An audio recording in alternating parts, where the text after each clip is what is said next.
Hard sports all plays. 365, we making the plays. You talking the game, get you through the days. Great eye in the court, the dime in the lane. Variety, topics never the same. All presentation, sports information. In the airways, taking the nation. All sport, all plays, like working your faces. Grace at the field, so tie the laces.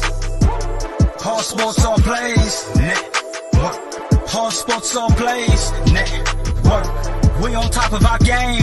Hard sports all plays. Hard sports all plays.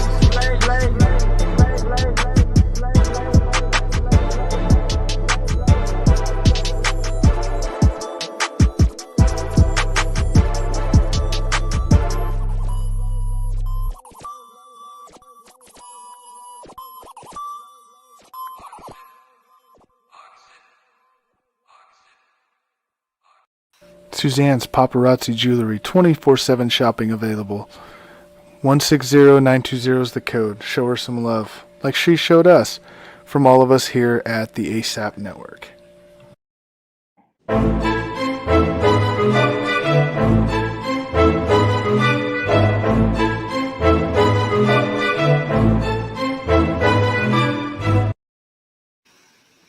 How's everybody doing? You're now tuned in to Real Talk. My name is Christopher Brown, and today I have with me my guys Kenny and Jay. How you guys doing tonight? Good, man. Ready to talk some sports. Always good to be back on with y'all. Indeed. How you feeling today, Jay? Jay? Can you hear me? Yeah, we can hear you. Okay, because I can't hear y'all. Okay. Give me a second. All right. Well, while Jay, gets his audio together, guys, we got a special episode today. We're going to introduce a lot of new things to Real Talk Mondays and Thursdays. We're going to have a lot for NBA, NFL. Kenny, I'm going to go with you first. Let's start with the NCAA. Who do you think is going to be in the Final Four this year? These are total guesses. I'm going to say that right off the top. I got Gonzaga, Michigan, Tennessee, and Arkansas. So I just went with two number ones, and then I went with two out of the box kind of picks. But no rhyme or reason or anything. I haven't been watching a college ball like that. I just started getting into it this week. But Gonzaga has been the best team all year, and I'm a big Juwan Howard fan, so I think Michigan is my other pick, and the other two is just straight guesses, to be honest with you. Yep. Jay, can you hear us? Yep, I can hear you now. Okay, well, how you doing tonight? Oh, man, I'm doing good. I was tripped up about this darn time zone change, man. Arizona, we don't do no time zone changes, so. But no, I'm doing good. All right, well, let me ask you this. Who do you think is going to be in the Final Four this year now that we have this bet? Man, this year's been quirky. It's a toss-up, really. I mean, you got Villanova, you got Baylor. I've been looking at Houston too, and then Iowa. As the main getters. So, but I think Baylor's gonna take it all. Oh, I've been seeing a lot of that. A lot of people like Baylor this year. I'm good for them. I'm glad for them. I think they're gonna just outshoot the competition. Yeah, for me, in my Final Four, I have Gonzaga, Oklahoma State. I think Cade Cunningham's going to put on the show. I think he's going to help carry this team, put on a March Madness type performance. These are just hot takes. You know how we come in. We just say how we feel. I think he's going to put on, some great performances in March Madness, help carry his team to the Final Four. Michigan, like Kenny said, I'm a huge Juwan Howard guy. Then they got Isaiah Todd, who went to the G League in 19. Then they got him on there. Oh, I think they'd be the clear-cut favorite. Then I had Baylor making it as well. But I do think, I hope things might change for Gonzaga because they're a team that always gets into the dance and folds. But I think Jalen Suggs is going to be a top 3 pick. And if he performs, how he's supposed to perform, then I think, the sky's the limit for this team. I think they actually got a superstar this year that can actually create his own buckets. And that was their problem all the time. They used their main scorer was always a set shooter or just just a very I need your help type of guy. Yeah. And I think this year they do have that creative aspect to their score, to their leading scorer. I think that could drive them. But you're right, man. They get into the dance, and next thing you know, they're out of it. That's why I put Iowa over, Gonzaga in that sector. But again, I mean, Alabama's really strong. Yes, they are. That Michigan, that Michigan, that East is going to be rough because Florida State's really, really strong. Colorado is really nice too. But I really like Alabama as well. But I don't know. Like I said, it's been a quirky year. No one, I think Florida State lost 4 straight leading into this. You know what I mean? So a lot of teams been up and down. Yeah, and then you don't know what the COVID factor is going to be. Yeah. You know what I mean? So this one is going to be, it could be a survival of the fittest and who can survive. And then, of course, during this time of year, it's guard play. When it comes tournament time, it's guard play. You got that guy, like you was talking about, Jay, with Gonzaga, they got a shot maker. You got to have a guy that can create offense for himself and for other guys. So this is the time of year where those type of guys really shine. So like you were saying, Chris, about Cade Cunningham, this is when he's going to really solidify himself as the number 1 pick.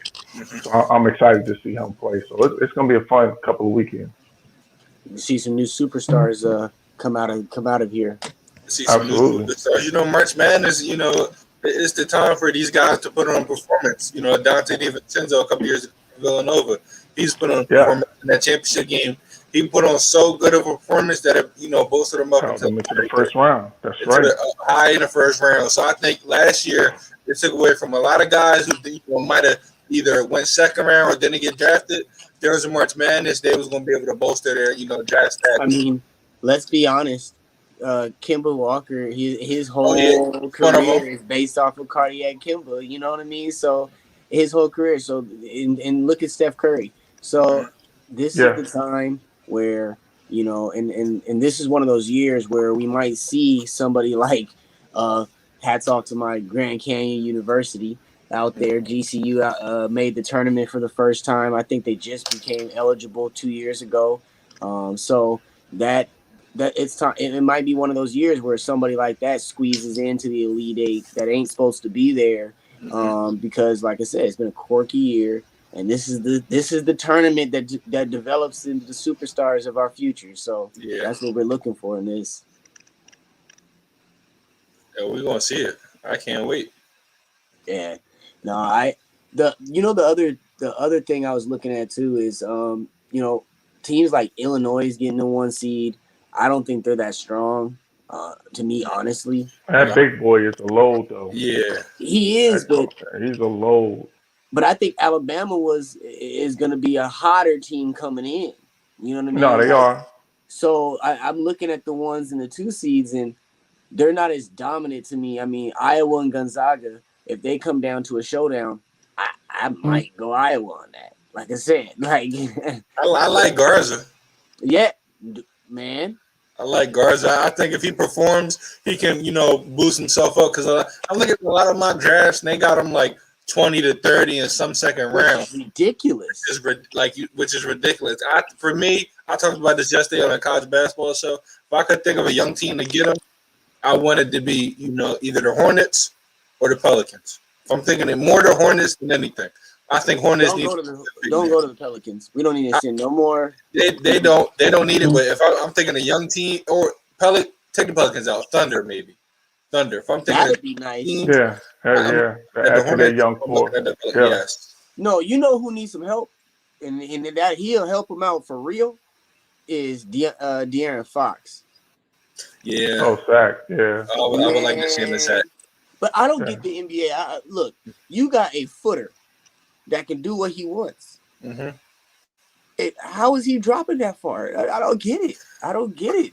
Everybody thinks the only way to win is by 3-pointers, and I don't blame Steph because he's better than everybody at the shot. Everybody wants to be on. I don't blame people. I sit back and look on Twitter and people saying, "Oh, Steph Curry is the reason why the league is the way it is." I don't blame him for being so dominant. No, that's analytics.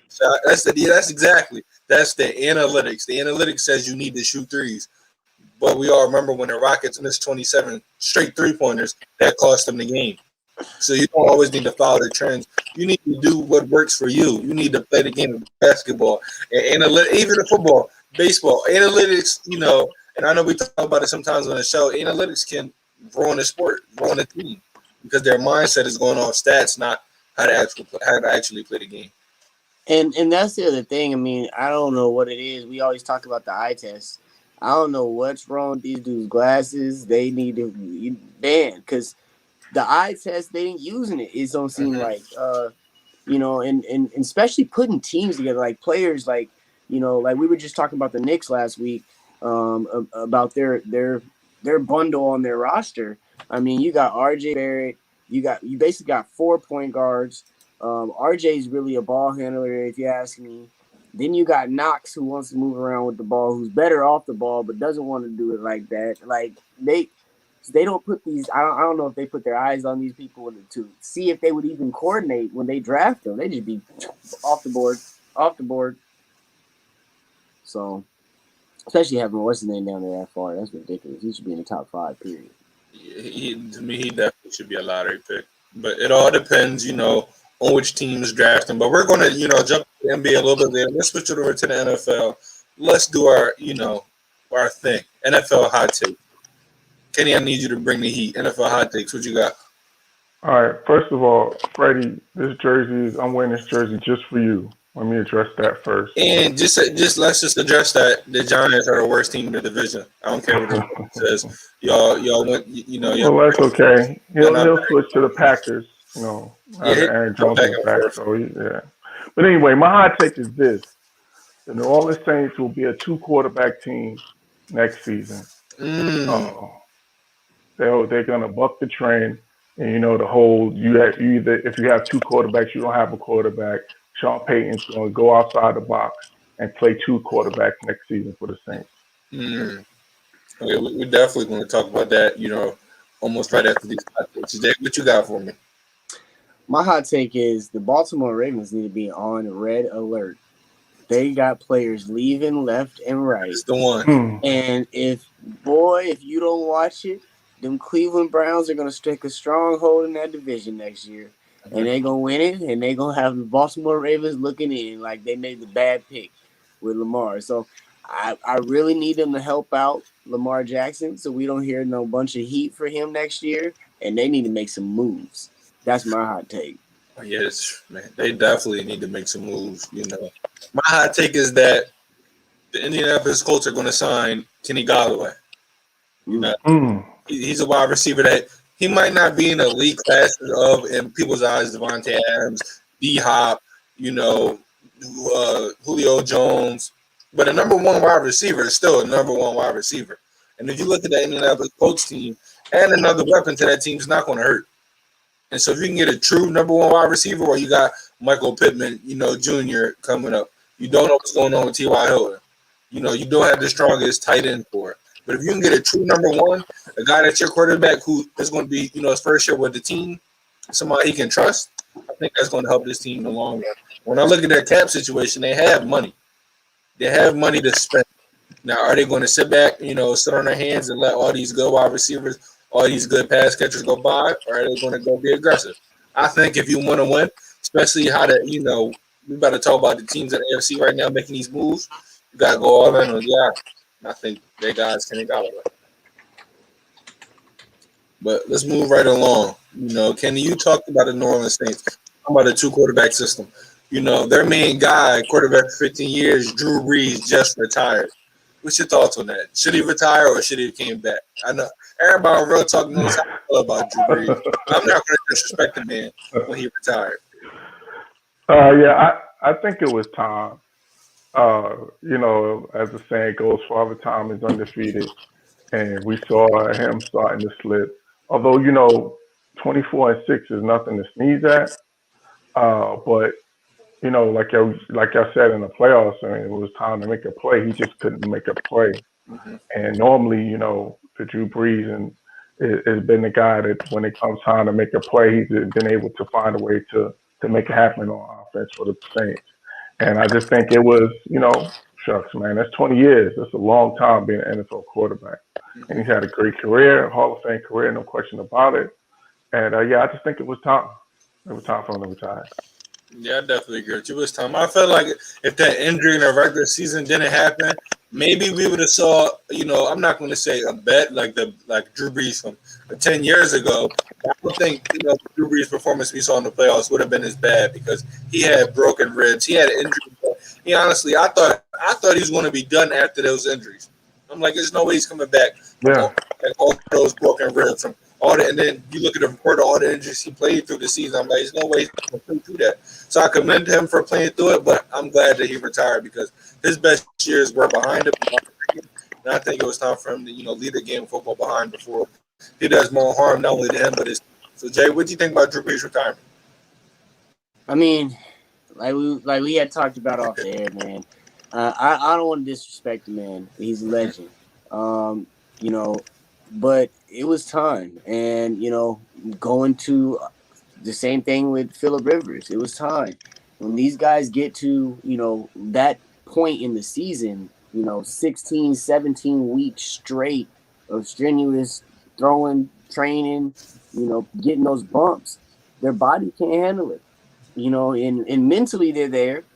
They're making the reads. It's nothing about them being the quarterback or react. It's their body can't handle it. Drew Brees couldn't throw the ball down the field.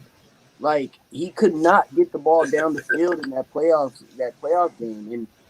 And if he had a little bit in that tank, just a little bit left more in that tank at that time, they could have won that game. So I really hats off to him. He had a wonderful career. The fact that the Chargers just basically like they got Phillip Rivers though. I know Drew Brees won that Super Bowl, but out of quarterbacks, you look at some situations, a guy like that leaves and they just are one of the worst teams in the NFL. They got Phillip, but let's be honest. Let's be perfectly honest. Levels. There's levels, and then they were in a position where if they didn't do all that right then, they could have went out and did something else to grab somebody else, and they have Drew Brees. Look how many years he played. He retired the same time as Phillip. So he started before him. Yeah, he did. So again, to me, it was like a get out of here. So for them to have given this dude the cold shoulder and him to have done what he did in a city, let's not forget, the timing, what was going on, what that city needed. I mean, what he probably means to so many young kids and adults, young adults that grew up in that time period of the Drew Brees era. I mean, Drew Brees is a legend, man. He's a walking legend. It was definitely his time. I wish he would have retired after the Super Bowl, man. I mean, he still had a few years. His last appearance, but I was hoping he'd get one and be able to retire on that. So, because he is a walking legend. He is a walking, but more than San Diego, it's really Miami Dolphins that are kicking themselves, for not signing him because you look at the way they went. There's levels to it. Him and Phillip Rivers retired at the same time. Drew Brees is here.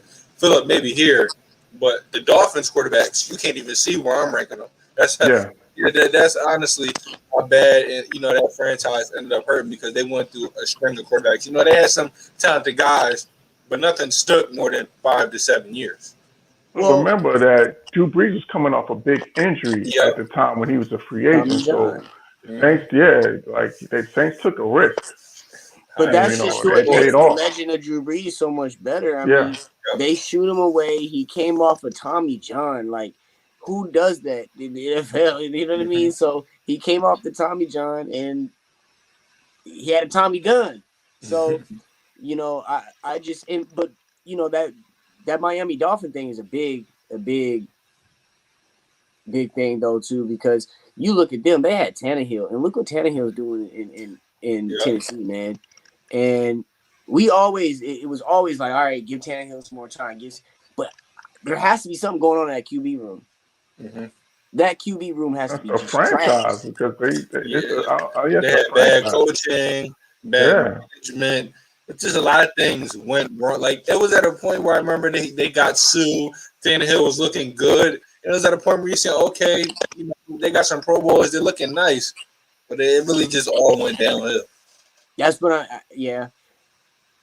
But I mean, even Tannehill couldn't get over it. There was like a buck. It was like he was. Gase. It Adam was Gase. Gase. It was Gase. Yeah. Mister, I make my quarterback look bad. Adam Gase. That man, Yeah. he's a walk-in. I'm a franchise coach. Yeah, it had to be because man, it was horrible. But Jay, let me ask you this: you know, Drew Brees is retiring, and we heard Kenny just say he thinks it's going to be a 2-quarterback system. Well, one quarterback just got a 1-year, $12 million deal with Jameis Winston. Jay, how do you feel about that? Do you think it's going to be a 2-quarterback system, or do you think it's going to be Jameis' show? It has to be a 2-quarterback system. They'll be dumb not to continue on with what they started last year. With that scat, I call it, system with Hill. But the thing about it is, I think it's going to be featured a lot more. I think they're going to be a 60-40 split as far as the snaps this year. But the thing about this to focus on is, I kind of brought it up when we were talking, is the risk level that the Saints pulled off here. Like neither one of them long term in reality, and that can hurt them. They got Jameis on a 1, and they got Taysom on something they can avoid out. So, you know, they were very smart, very strategic. You got to give it a chance. You held Hill for this long. You have to give this little 2-quarterback system a chance. So, you know, and Jameis, he deserves to be on a football team. Oh, yeah, that's for sure. Jameis is better than I can name a whole bunch of quarterbacks. I'd take, Jameis over them. But this 2-quarterback system, how do you think it's going to play out over there in New Orleans? Like the same as in Taysom comes in and does some things. You think he's really going to be like a quarterback on some players? No, I think Jay nailed it. Is that they're going to continue the way that they were doing it with Breeze, but just he's going to have more series, or he's going to have more snaps, and they're just going to. And I think also the reason that they're doing that too is to they're concerned about Jameis taking care of the ball, trying to limit his turnovers and limiting putting him in situations where he can be successful. So I think that's I think that's the plan.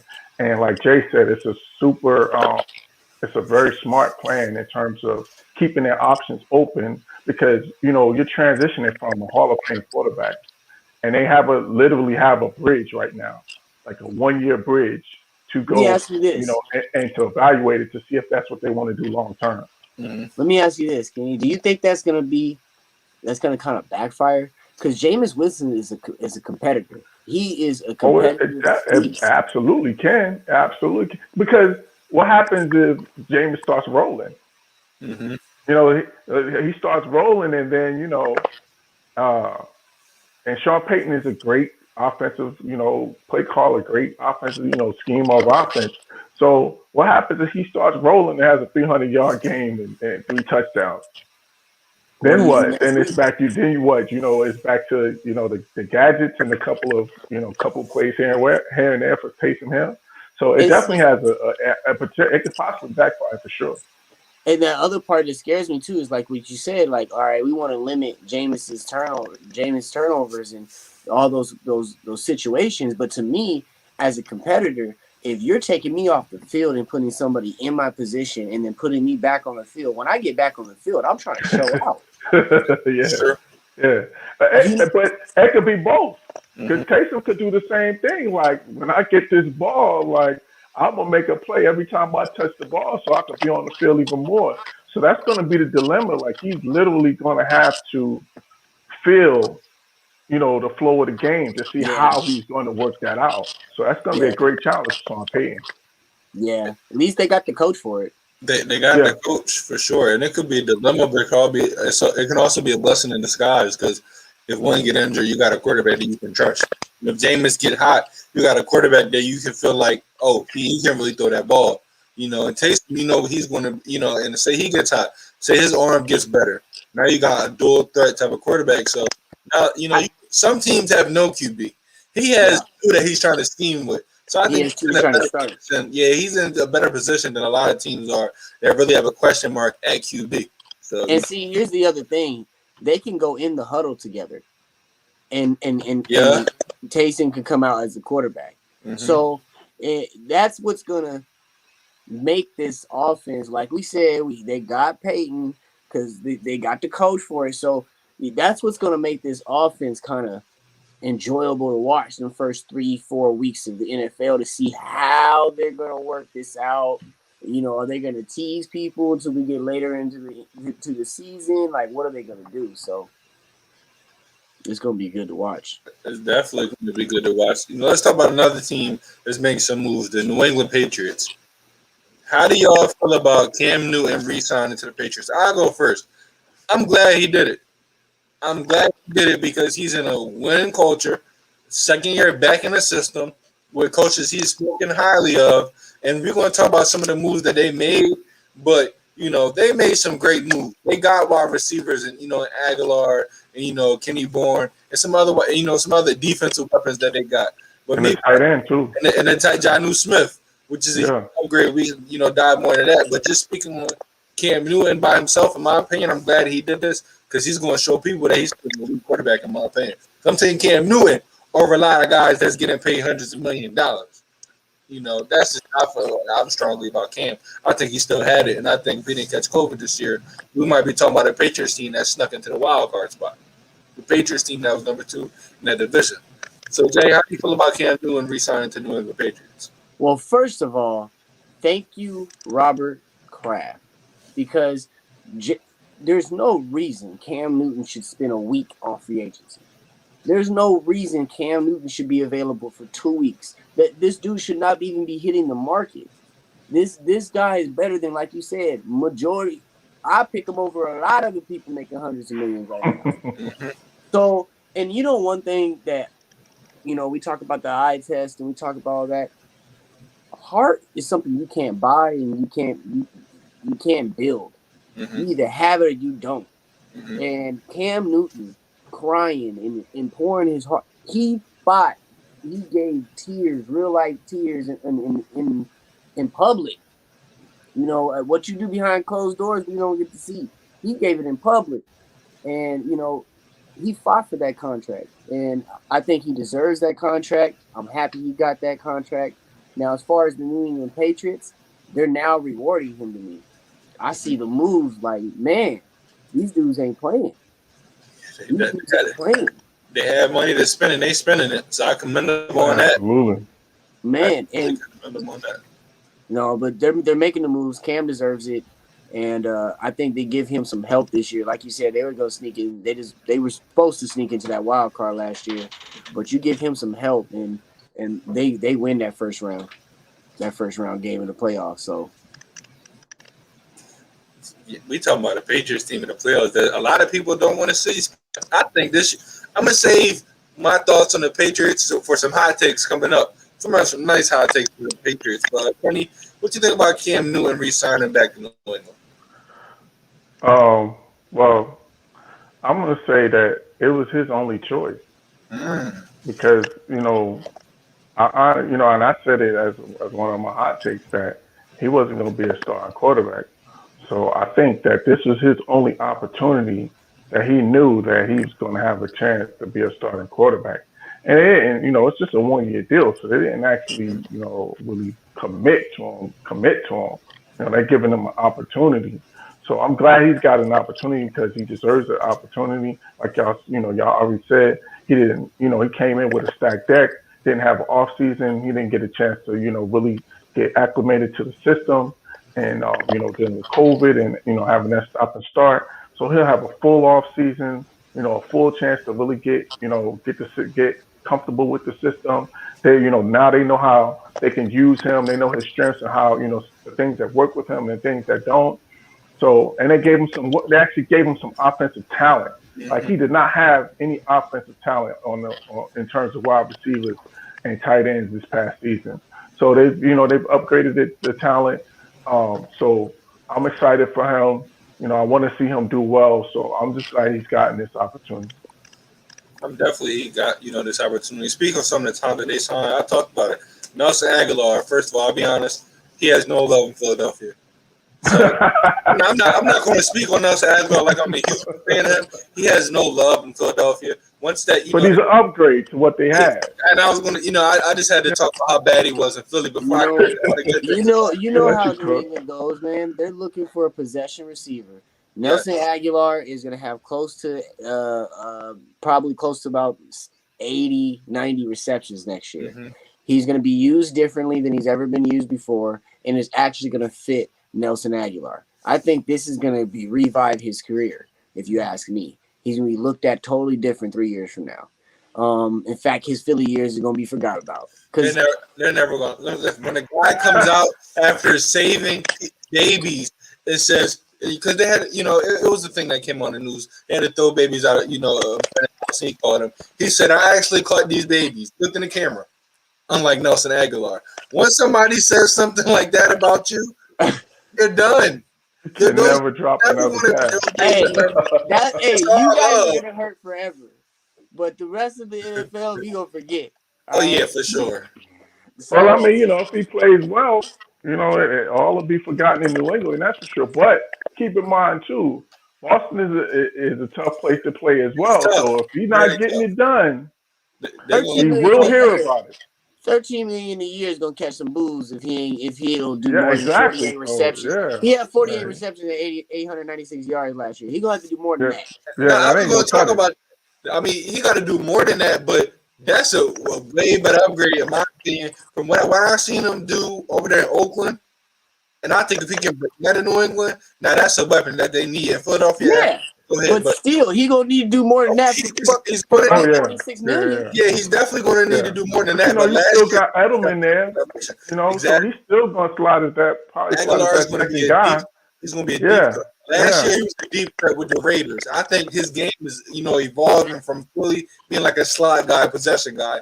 Last year being able to do more routes in a route tree, being more of a deep threat, and I think. Because of the year he had last year, New England was offering him this contract, and they're saying, Cam Newton, I know you had nobody. So go ahead and take TJ Houshmandzadeh. I think that's better than anything they had last year. I think he's about to be used by like a TJ Houshmandzadeh. He's gonna have those deep routes, but he's gonna be used in the possession situations. Edelman is gonna take some shots too. He's gonna get some shots. Yeah. He's gonna get some. TJ got some shots here and there, but they're gonna use him more, like you said. Some deep, you probably get some deep posts, couple deep slants, things like that. Something that they. He better not go there. I don't know, man. They didn't have nothing last year. Like they had like Joy Edelman was hurt. N'Keal Harry's nowhere to be found. They let all the decent wide receivers they had a year prior go. So bringing him in, bringing Bourne in for the 49ers, bringing in, in my opinion, every quarterback needs at least a slot tight end or number one. So you go ahead and get Jonnu Smith. Well, I think it's underrated. That's an upgrade from tight end. Cam is going from no weapons to at least something.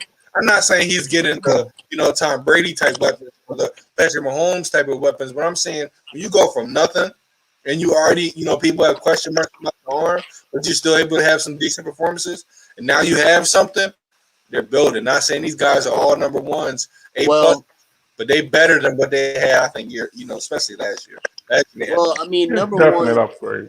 Well, I mean, right off the bat, Jonnu Smith, that position, that the tight end position, they were second lowest production in the NFL. Mm-hmm. We're talking about a team that was number one in tight end production for years upon years upon years, and at sometimes they're having 2 and 3 productive tight ends on the team at the same time. So when we look at that offense last year, it wasn't Cam's fault. Most of it wasn't. They didn't have the tool bag. They didn't bring the tools to the job site. So this year they're doing that on offense, all around. They're doing it on defense and offense. I mean, everywhere. Yeah, they're giving Belichick a team again. Period. Yeah, they're not. It's not going to be no back-to-back playoff seasons for New England. They was not going to have it. That wasn't going to happen. Yeah. I got a hot take for Thursday, the division. But real quick, some breaking news. The Bengals just signed, former pass rusher, the New Orleans Saints, straight, Hendrickson. 4 years, $60 million, $32 million the first 2 years. This guy had a double-digit sack season last year. Now, what's he worth all this money? Who they signed? Trey Hendrickson. Oh, it's Shane. One of the Saints. He had a double-digit, sack season last year. But is he worth all that money? Cincinnati is where careers go to die. Now I think times have changed there, but Barrow is, Barrow shows some promise, and he looks like he's going to be, the franchise quarterback that they need. But let's be honest here, it's been a long time where the Cincinnati Bengals have just been a terrible franchise. Mm-hmm. Let's be honest. So it's hard to give them the benefit of the doubt when it comes to free agents. I understand. No, yes, this was great for them. They have $41 million worth of cap space, and they were almost the last team in the league for the last I don't mean how many years. Okay, so yeah, get that production. You got like the Patriots. They're number 2 in the league in cap space. We knew what they needed. They don't like losing. Go out and spend. Get these players over here. They like losing. They've been losing for years. Who? Cincinnati. They had a brief stint where they were very competitive. No, I'm saying New England, just like New England, they're number 2 in the cap space. You don't like losing, go out and spend. Cincinnati got a really good quarterback. Let's be honest. He's young. He's really good. And you don't want him losing terribly you don't. So go build this team up. If you have to overpay to be competitive, overpay for the first couple years to get Joe. You don't want that self-esteem. You don't want him to get used to losing, man. You're right. You're right about that. But here's my I don't like when bad teams overpay for players that aren't worth it and they waste all their money. All the money they have in free agency, all their cap space on guys that are not going to give you the type of production that their contract is asking for. Now, this guy, was playing on the Saints. They got a very good D-line. Is he the best pass rusher? When you look at, guys, who knows? He's getting like 2, it's kind of like the same kind of deal that J.J. Watt got in a sense. Is he J.J. Watt? No. But I think Cincinnati might have overpaid, but I will agree with you that when you have a young quarterback, you want to win. You want to build, a winning type of culture. But you don't want to overpay for guys that you don't want to overpay. But you want to know something though. I think Henderson wasn't he on that Super Bowl team too? Didn't he? I think he was. But when you got a team like this, you're gutted. It don't matter what's going on. You don't have to gut the team. The team is gutted. It's bad. Okay. That is true. So and you got your your defensive line, group. You got your linebacker core. You got your secondary. You're gonna want to put people who have been in spots and been in positions in large moments and large games that have also have shown signs of production. Now, maybe Henderson comes over here and helps the rest of the line. They did need a pass rush though. They're probably gonna lose Geno Atkins. He's gone.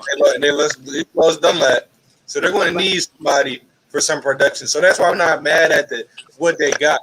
I'm just but what you going to put with him though? Because if you're losing those 2 guys and you just sign this one guy, he's going to need some help. So they got to do more. I mean, it's a good start, but they got to do more. Start. But this is less money than they would have spent on getting back Atkins and getting back too. More than likely, yeah. But they can't. I'll say this, we don't put, Cincinnati Bengals fans hold out hope. I don't know for how long. I know you've been trying to hold out hope for forever. They better go get a receiver. But they need O-line first before they even get into receiver. There's a lot of guards that's been signed today that I'm looking like, why aren't the Bengals in this conversation? Joe Thuney just signed a big deal with the Kansas City Chiefs. Big deal with the Kansas City Chiefs. So I'm like, what's the name? Went to the Chargers earlier, didn't he? Yes, and I forgot. And that's another guy just went somewhere. The point being is that Cincinnati's not in these names. We talking about a team that had their rookie quarterback get injured because the O-line was so bad. trying to throw the ball 50+ times with a terrible O-line, second worst O-line in the NFL.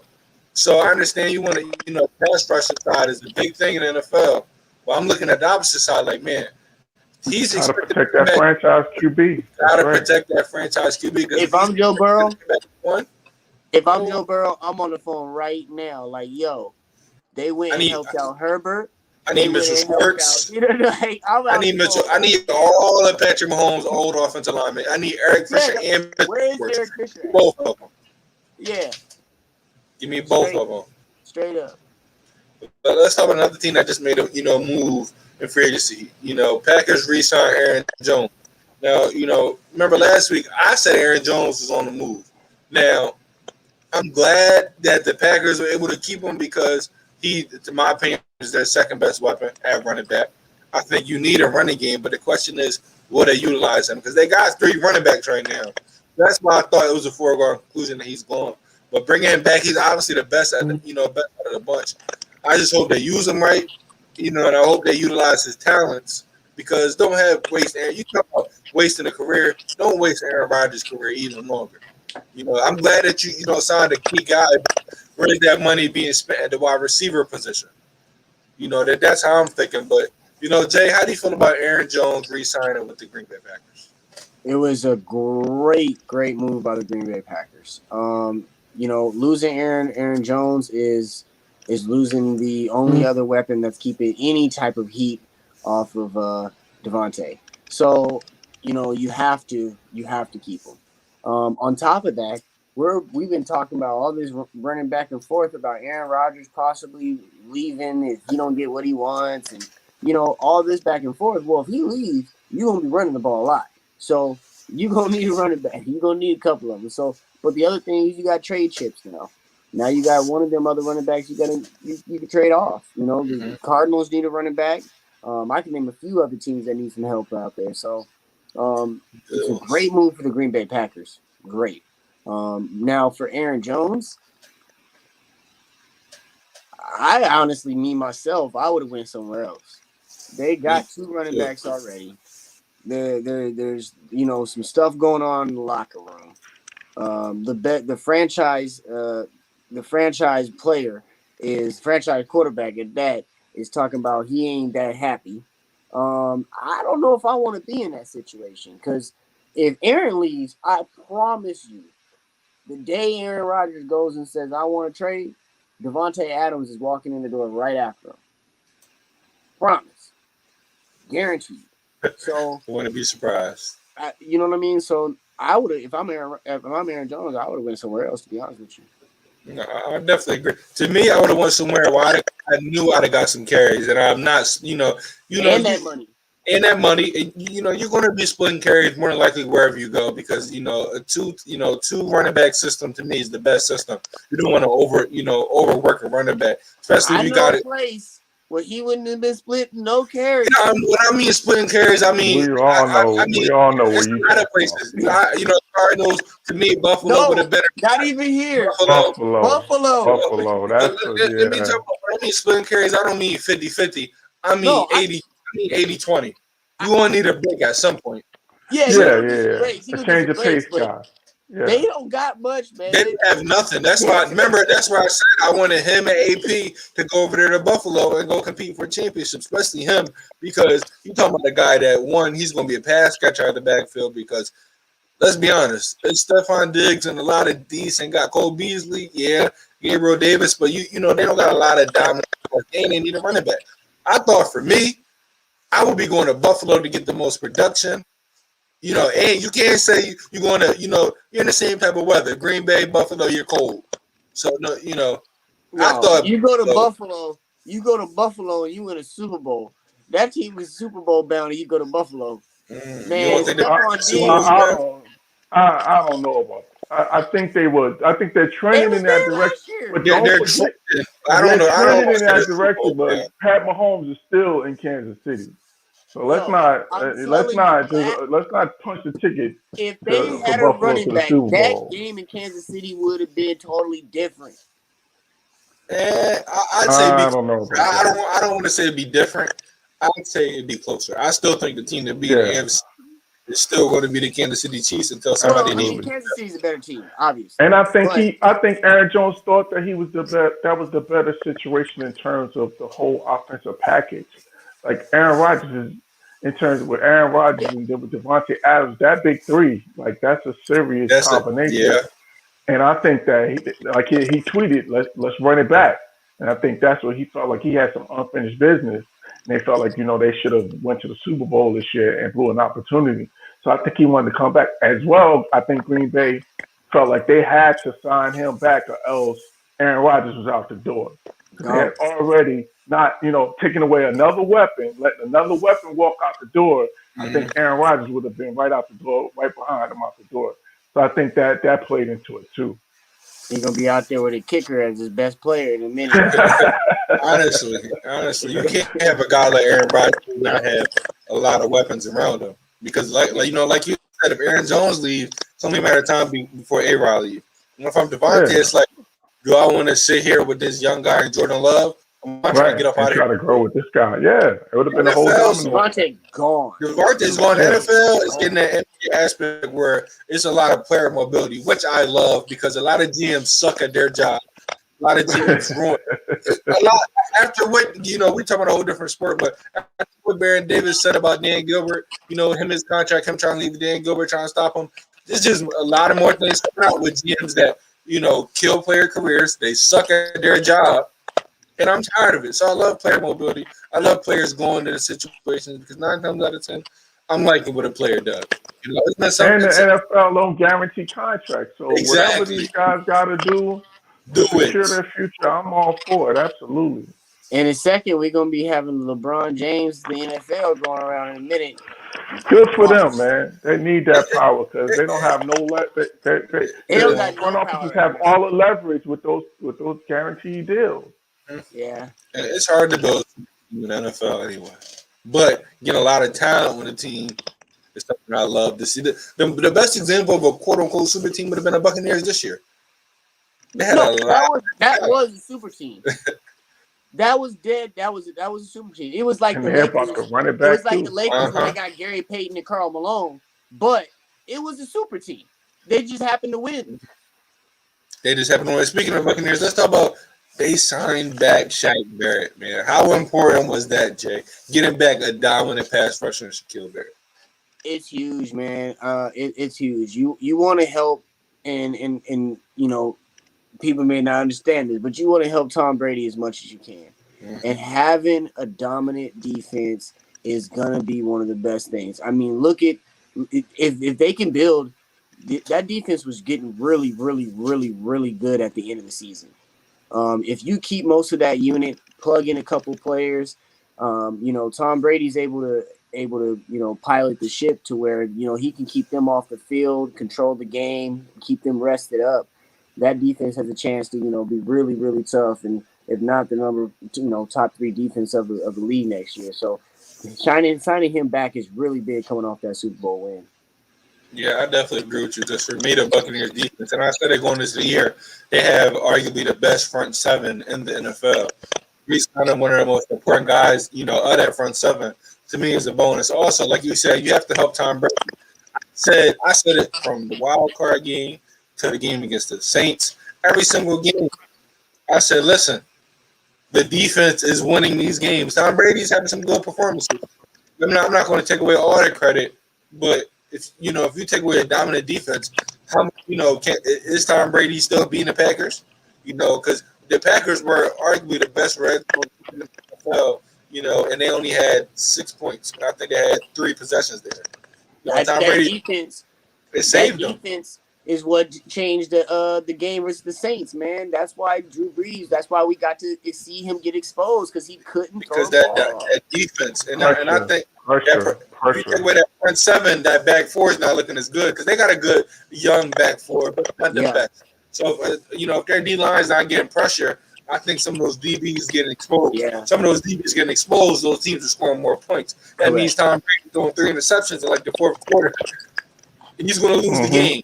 So I think that is a huge move by the Buccaneers, re-signing the guy, one of your best pass rushers. Because for me, dominant pass rush can help a weak back four. That's how my Eagles won a Super Bowl. That's literally how we won a Super Bowl. Our back four was garbage. You saw that because in the Super Bowl, Tom Brady lit us up for like 500 yards. But at the end of the day, my guy Brandon Graham, who just got an extension, got a sack, strip sack, helped secure the game. So I'm glad that the Buccaneers, got their guy. Kenny, do you think, re-signing the Shaq Barrett means they're definitely going to be in the Super Bowl? Or do you think just that, it definitely keeps them in, as contenders. One of the two teams that you got to look at in terms of, it's about, maybe another part two, KC and Tampa Bay going again. You think they still gotta be the favorite because they signed back their offensive and Gronk is coming back. And you said it. We already said it. When you have a premier pass rusher, those guys are not easy to come by. You can't let those guys walk out the door. So you got a dominant pass rush guy. You got to keep them in the fold, and that's what they did. And that front seven is still going to be strong. He's going to keep getting that pressure off the edge. JPP coming off the edge. Him and Shaq Barrett. Yeah. So that's definitely a great move for them, and it keeps them as being a contender in the NFC for sure. He goes to Foxborough next year too. Yeah, and I don't know what's going to happen with Sue, but you still got Vita Vea. So you got a guy in the middle because you got two guys on the outside who's going to get that interior pressure. Exactly. You got Vita Vea. Now, like I said, I don't know what's going to happen with Sue, but if they can get a guy for cheap. They just need a run stopper. They don't necessarily need to get pressure from that defensive tackle guy. They just need that guy to be stout in the run game. And that's what I think, Vita Vea does extremely well.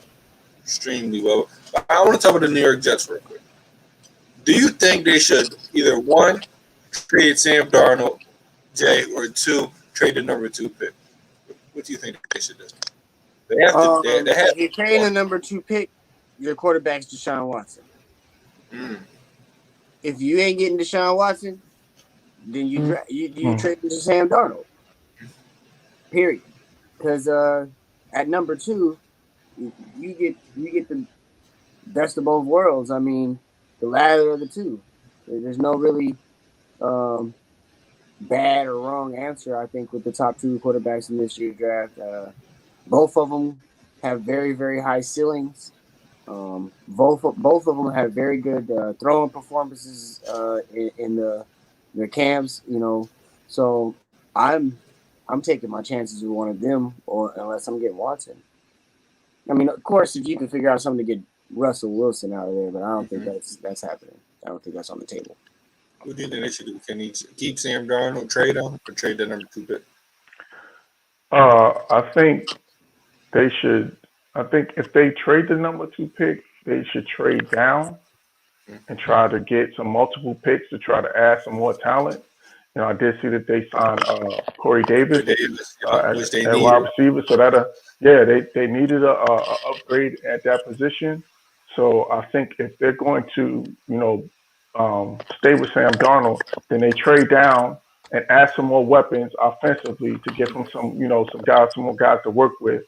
And then, build a team that way.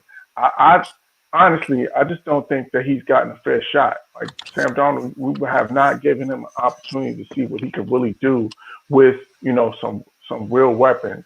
No disrespect to Le'Veon Bell, but he didn't get the job done while he was there. And they never had, and to be fair to Le'Veon Bell, they never really had offensive weapons outside to keep defense honest. So they had to stack the box to try to make them throw the ball. So I just think they, really have to invest in putting some weapons around Sam Darnold. And I think if they could trade down and trade that number 2 pick down and do that and build that way, that would be the way that I would go. Yeah, like you said, like when they had, one, the offensive line was shaky. So it's like Sam Darnold's running for his life. He maybe has one decent weapon. The team, to me, wasn't properly constructed. When I look at them this year, signing Corey Davis plus, because now you got a wide receiver that has some history, that guy you can trust. Now, if you're going to trade back, let's look at him. I think, like you, Sam Darnold has got a fair shot. But then you got to look at his money. When you're going to re-sign him? Or do you want to say, I want to take a quarterback at number 2 and, have a quarterback on a rookie deal? They have a lot of money they can spend it, this offseason.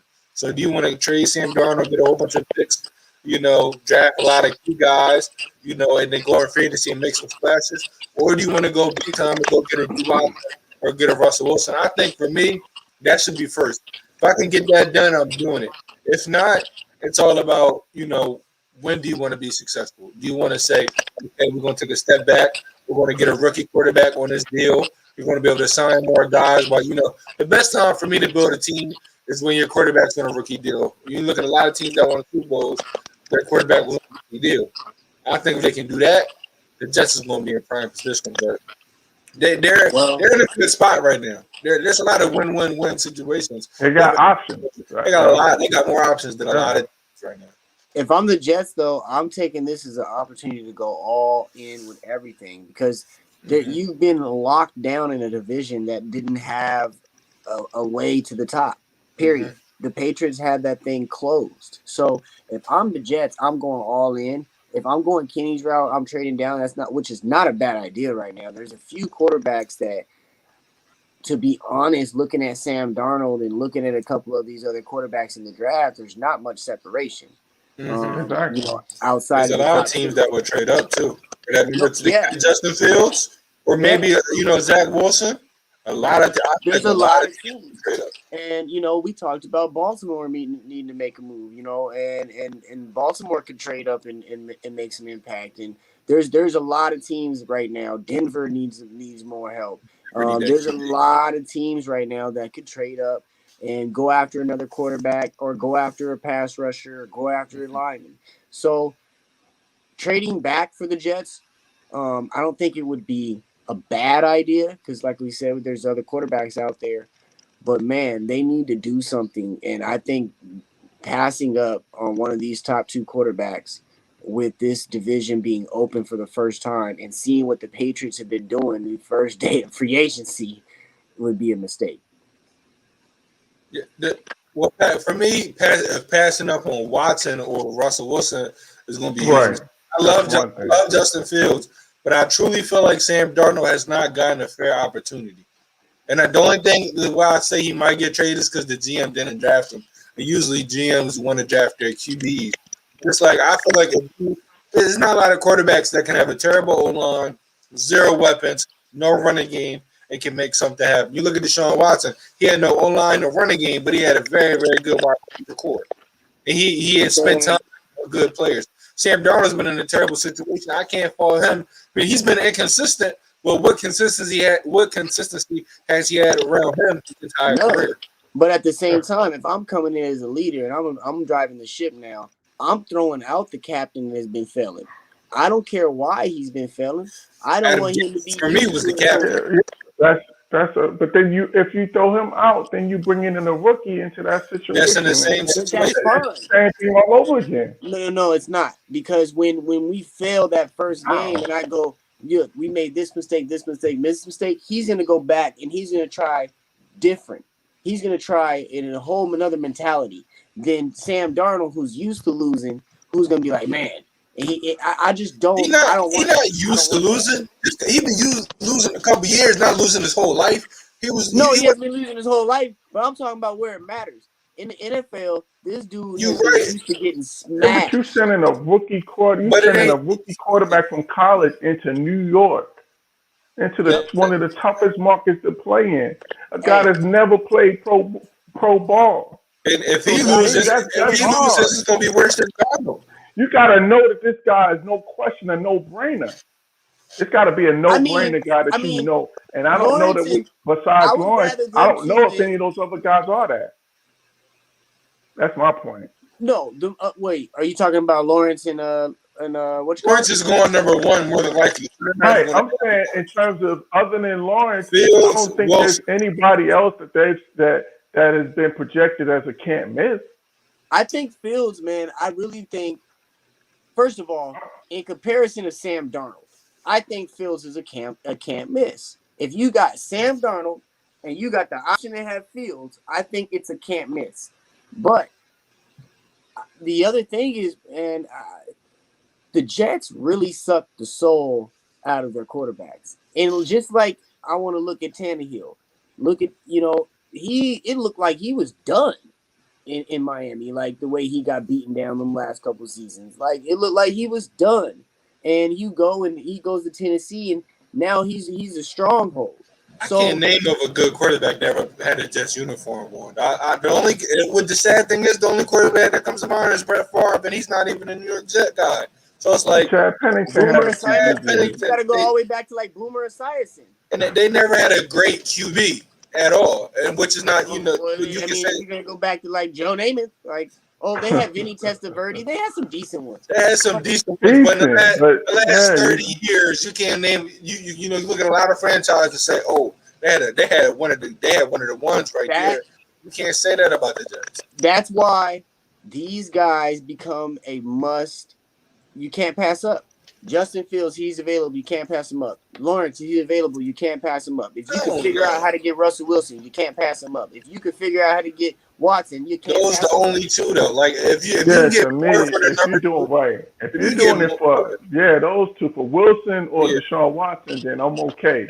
But for Justin Fields, no, I can't do that. Because if you can get more for the number 2 pick than you're getting for Sam Darnold, I'm moving that number 2 pick because when I look at Sam Darnold, a guy that, like I said, has questionable, I don't see Justin Fields. I love Justin Fields. If you put him on a terrible team with nothing around him, do I see him overcoming it? No, because I don't even see a lot of guys that had 5 years in the NFL. You got more talent at Ohio State right now than Sam Darnold had last season. What? I said Justin Fields had more talent with him at Ohio State than Sam Darnold had last year. Exactly, that's true. But where do you rank the Jets' offensive line? D plus, maybe. Not good. Yeah, okay, so you want a bad offensive line to Sam Darnold, and you want to stick a rookie on that rookie on a substandard line? You're gonna get the guy killed. Either way, unless they might upgrade, you're looking at a 4-win team with this QB or with this QB, so it don't matter. Fields will at least be able to escape and create way more opportunities and lose. They upgrade their team. They both gonna lose. We know that. Yeah, he can run around all he wants to. He can run around all he wants to if he ain't got nobody to throw to. Eventually, he got to tuck that thing and start to run, and then it's only a matter of time before he gets shot and gets the shot. I love Justin Fields. I love Justin. Throw the whole team away. Because I'm not even trying to compare Fields and against Sam Darnold. Because I love Justin Fields. I think Sam Darnold is good. I just can't look at his team and say Sam Darnold's the reason why. When the coach is gone, all the players they let go. A lot of time. Robbie Anderson gone. Le'Veon, they let him go. They got C.J. Mosley, but he didn't play. It's a team that doesn't have talent around a quarterback that's wondering what he's doing in life. He needs a second chance. But the second chance can be with this team if they with talent, with some high level talent. I can't name a quarterback that can prevail with zero talent. I'm talking about the best of the best. They all have something. Something. I mean, Frank Gore was your leading running back, man. Come on, man. Name it. Serviceable. You said it's serviceable. Frank Gore is 45 years old. But he still runs over everybody. Oh, come on, He might give you yards one game, 75 yards, and 15 another. But, Jay, you were going to say something. Name a quarterback that can prevail with this situation with no wide receivers, no running back, and all line. Because no quarterback has done it ever. I mean, bro, Russell Wilson has done wide receivers. Oh, he has some weapons. Tyler Lockett, Chris Carson, Marshawn Lynch. Hold on. Lockett is dope. But let's be honest. He made Lockett. He turned Lockett. Lockett got better every single season. And what's the big boy, the man child? DK. DK Metcalf. Well, DK, he's new. I'm talking about over the years, man. And over the years, they always had a running game. I give you that. They always had a running game, though. They always had a running. The Seahawks always. But they didn't really have a running game. Like Carson's first year, he was so horrible. He just fell forward 3 yards every play. I don't get it. It's better from a. It's gotten better. It's better from nothing. And you had Marshawn Lynch for years. Yeah, no, Marshawn. But when Marshawn was there, he was taking breaks through games. He was 1,000-yard rusher. He was doing the LeBron James. He was 1,000-yard rusher. Come on, man. He was what? He was 1,000-yard rusher with Seattle multiple years. Yeah, But he was going in having 150, 200-yard games and then taking a break. And that's better than 50 yards and 25 yards a game, Jay. That's better than 25, 50 yards a game. But what I'm trying to say, how we talk about the Bills running game is like the Jets running game. Russell Wilson's an overachiever. Period. You're right. You're right. And I think that he could, yeah, but can he can't elevate. It's basically what I'm trying to tell the Jets. Go get Russell. He's a miracle. No, he's worked some miracles with the Seahawks, but this is another level of miracles. Put him on his Jets team. I bet he's not going level to this. We talked about he need the lamp and everything else. Oh, they still man. Gonna be the last team miracle working. He go over there, and the team is constructed the way it was last year. Put Russell Wilson on there, Deshaun Watson on there. They're still going to be the last team in the division. When I look at this division, listen, they weren't beating the Bills. They weren't beating the Dolphins. That's it. Third place. Russell Wilson beat the Dolphins. They'd have been in third place. You talking about? They were not beating the Dolphins. We'll give them third place. They beat the Dolphins. They made the edge out the Patriots. The Dolphins defense was here. Tua was ahead, but that Dolphins defense was above average. If they wasn't the Dolphins, I would have said I don't know what happened. Because man, that defense, the first 5 games, I was like, who is this? What are they doing? Xavier Howard, I know your guy left and went over there, and Jones. But listen, you talking about a 1-2 punch that has no business being with each other? Come on, man. They got no business being with each other. Who? Xavier Howard and Byron Jones. You talking about that could be number 1? Yeah. That's a good defense right there. Yeah. But let's go to this new segment. It's called the over-under segment. I'm going to name a team, and you tell me, are they going to have over the amount of wins, I say, or under the amount of wins, I say. First team, I'm going to go to New Orleans Saints. Over, under 9 wins. Kenny, I'll go with you first. Under. Jay. Under. I agree. Under. I'm under as well. Next team. The Jacksonville Jaguars, over under 5 games today. I say over because they got a weak division next year. Kenny? I can't do it. Under. As it stands right now, under. But they have so much money and the number 1 pick and a lot of draft stock. Now, I'm going over. I'm going over. They're going to get 2 wins versus They have a lot of money to spend. Number 1 pick, good draft picks. Yeah, but who else they beating in the division? Indianapolis. They're not beating Indianapolis. They're not beating Houston twice. They're not beating Tennessee. We're going to talk about next week. Tennessee just got. Although Tennessee has lost some offensive weapons though, so they might split that one. Look, AJ Brown. They just got Bud Dupree. Something that they needed was a pass rush. They got Bud Dupree. You talk about that. All they got to do is they got Houston twice. If they play the Jets, the Bengals, the Broncos, any of that, that's 5. And that's where I'm going with you. In one of those, we got to see the rest of the schedule. One of those trash teams. Kenny, I'm going with you. This Cowboys over under 9 wins.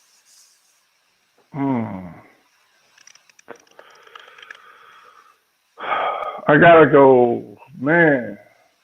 I'm going over. Okay. Over. 10-6. 10-6. Okay. Cowboys over under 9 wins. You know what? It's a make or break year for that squad. Mm-hmm. Either they go over 9 wins or you break the team up. So I'm gonna go over. I'm going. You can't do it. You can't do it. I understand. Honestly, I'm going 9 or under. I think they might hit 9. I don't see them winning more than 9 games. You don't see them winning 3 more games than they did last year with a healthy Dak? No, Dak would have. No, I mean Dak was putting them good stats. They was losing. We got to. Hey, they would have won 2 more games. There's no way to go up for that defense. It's got to be an upgrade from last year because that was just. I'll let you explain it for your team. I can't. I'll say this though. Honestly, you're right though. There's no how they performed last year. it was no way to go. You look at some of the games that they lost, the quarterback play they had. Maybe you could say Dak a little bit different. Maybe you can say that. Can you be confident? Actually, the defense actually towards the second half of the season started to play better.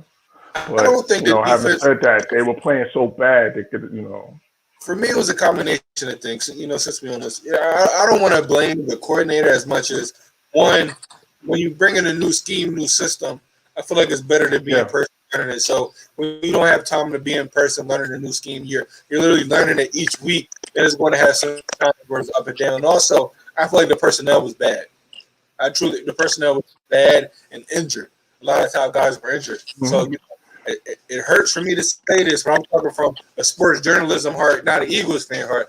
The Eagles fan want to tell me y'all going 6-10, but I can't really sit up here and say it because I don't truly believe it. I say y'all may be able to hit 9 wins, depending on what y'all do on the defense side. But I'm not going to talk about the Cowboys no more. It's burning a hole in my chest. But let's talk about the New England Patriots. Over under 10 wins. Jay. 10? 10. Under. Kenny. Oh, man. It's a different AFC now. Yeah, I got to go under 2. I think they'll be right at 10. Right at 10. Me too. I was going to say, I think if the Dolphins went 10-6 last year, if I'm looking at the Patriots, some of the games they lost because of, one, you got 6 starters last year that opted out, 6 defensive starters that opted out because of COVID. Getting them back is a huge plus the guys you signed, plus the offensive guys you signed. I truly believe that they're going to hit 10 wins. And I think they might split with Buffalo and Miami. I do. You lose. Listen, 6 defensive starters, you lose, and now you come back and you added Judon, and then on offensive end, you add something, and still the offseason is over. They still have a top 15 pick.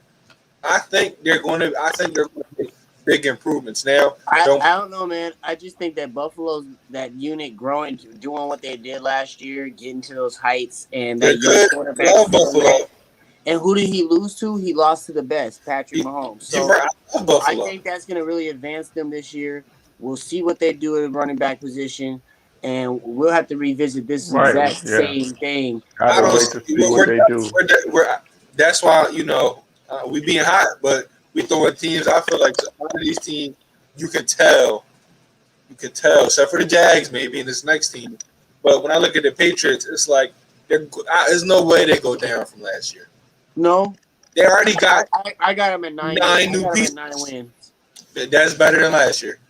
Yeah, for me, I wanted to say 9. I wanted to say the over under 9, but I wanted to go high. I wanted to go 10. If the Dolphins won 10-6 last year, I feel like you have to win at least 10 wins in the AFC to make it to the wild card spot. Not even 10. You got to win at least 11. That's why I wanted to do the over under at 10. Mind you, every one of them made it. 11. Everyone made it. So, after the draft, we're going to keep doing this. More free agent signs, we're going to keep doing this. Before the season started, we're going to keep doing this because I'm pretty sure these teams going to make moves in a couple weeks. Our over-unders might be different. Absolutely. He might realize his Cowboys suck, so his over-unders under 7.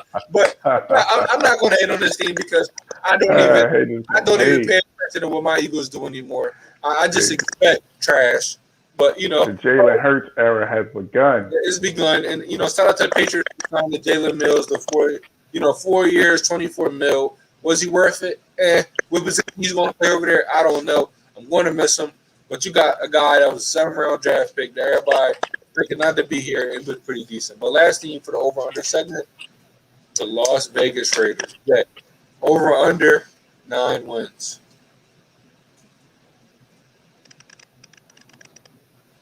For the Raiders, over under 9.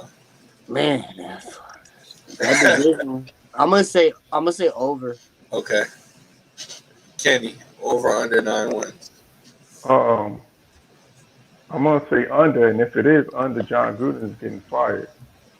Great minds. He got a 10-year contract. That boy ain't going nowhere. They just built that big old stadium, invested all that money. They better win 10 games. I agree with you, Kenny, but I don't think Gruden's going nowhere. If He before should. Gruden goes, Any other they'll let situation, him he start should. over and get another quarterback. After you gave him, after Which those sucks. trades and what he did, what they did to that team, and what they've been as a result since he's To be, been there, he has not gotten the they've job been done. stagnant. They've been Period. they've been in the same spot. They're going to be between Same. 6, 7 to 9 wins, and it's like when I look at this team, Derek Carr is not a problem. So if they try to replace him, it's like he to me is a top at least top 15 quarterback for What's sure. the problem? Not even thinking. But the problem is defense, zero pass rush, questionable corners, not a lot of weapons. You got a good running. You just let Agholor go. So what wide receivers do you have now? Their problem on defense was injuries.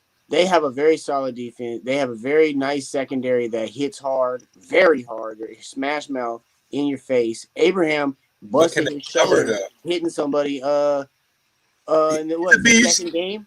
He's a beast. Don't get me wrong, but this not 19. This is not 1995 where smash. I love smash mouth football. In this day and age, you gotta be able to cover. You gotta be able to cover Devontae. You gotta be able to cover a D-Hop. You gotta be able to cover a Diggs. I think tell you what though, decent, but they need upgrades. Pass rush, they have none. You want to know what made Merriweather a little bit better than he actually was on the field? Who was it? That little shadow on the back of your head while you're running that route that says, I'm about to get smashed. Mm-hmm. And they don't want that. And a lot of these receivers now, especially now, have turned into prima donnas, man, because they don't get hit often. So Abraham, but they're taking that physicality out of the game. They're trying to, but he's still making legal hits. You're right. Making legal hits that are thumping. You're right. You're absolutely right. But that's one guy, and I'm not telling you to name her, but I love him. I think he's a very, very good football player. But when you're in the division with Herbert, who's going to throw the ball, you're in the division with Mahomes. You know what he's bringing. You got Jerry Jeudy. You got Cortland Sutton. You know the Broncos got a terrible quarterback, but they got some weapons. You're going to need a decent DB core. You also need some type of pass rush. No, so I agree. They're stagnant until they make a big leap. But is that more of Gruden, or is that it? Because they're not spending the money. The GM built that team. Exactly, it's management. But Gruden, they lost some games they should have won. Then now they won some games they should have lost. Like what happened with the Jets. I don't know what's going on right there, but I think the Jets were in tank mode. But you look at how they lost to the Dolphins, I think that's bad coaching. Yeah, no, and I agree. He's had some faults. But I tell you, they're not getting rid of Gruden. He's not going nowhere. They traded for him. He's been so. You were right when he said, I don't think it should happen, but I feel like they would get rid of Derek Carr before they get rid of Gruden. Sadly. Yeah, they're gonna get rid of Carr before they get rid of Gruden, and it, like you said, it is sad. But we saw that when they gave him a 10-year contract. Then did he deserve it?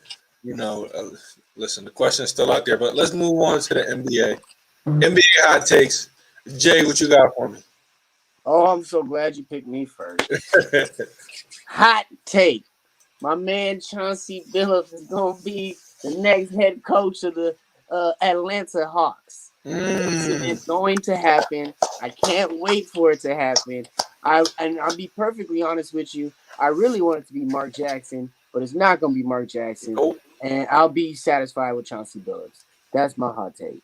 And that's a great hot take that I stayed behind. Point guards always, end up being very, very good head coaches. Hold up, Jay. So Nate McMillan doesn't keep the job as an interim if he does a good job and they make the playoffs?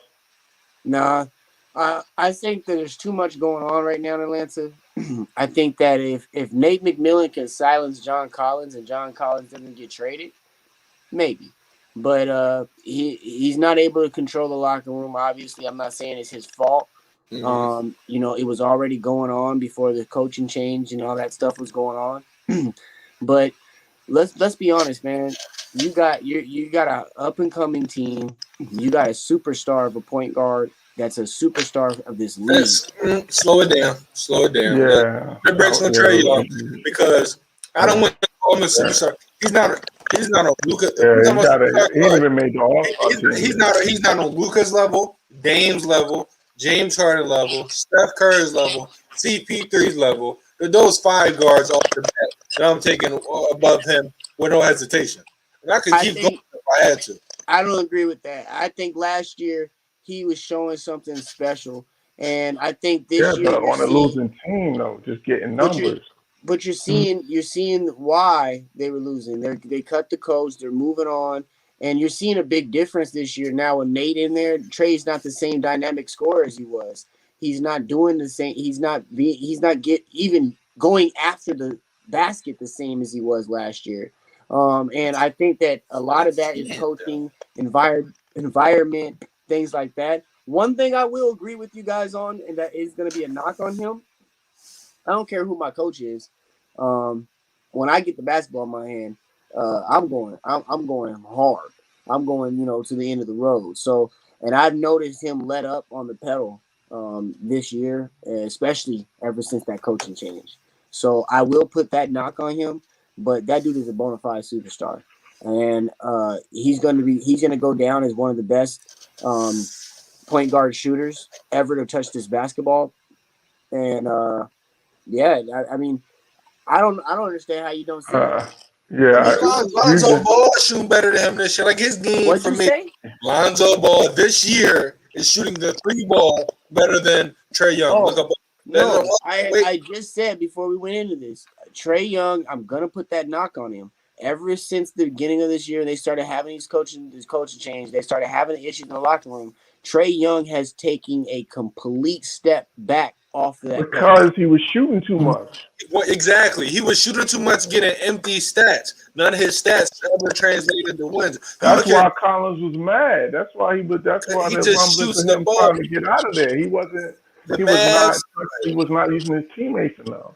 The Mavs got the same. Until Chauncey Billups gets there and puts the X's and them O's on that dang clipboard, and we're gonna see Trae Young turn into the superstar. I get your point. It's a hot take for sure. That coaching matters, but when I look at Trae Young, and Nate Miller's a good coach and was a point guard in the league. Very good coach. Very good coach. Miller's not a bad coach. I just don't think that is proven his style, and I don't think I think Nate McMillan's going to be, Nate McMillan would be good in a place like Detroit with their current roster set up right now too.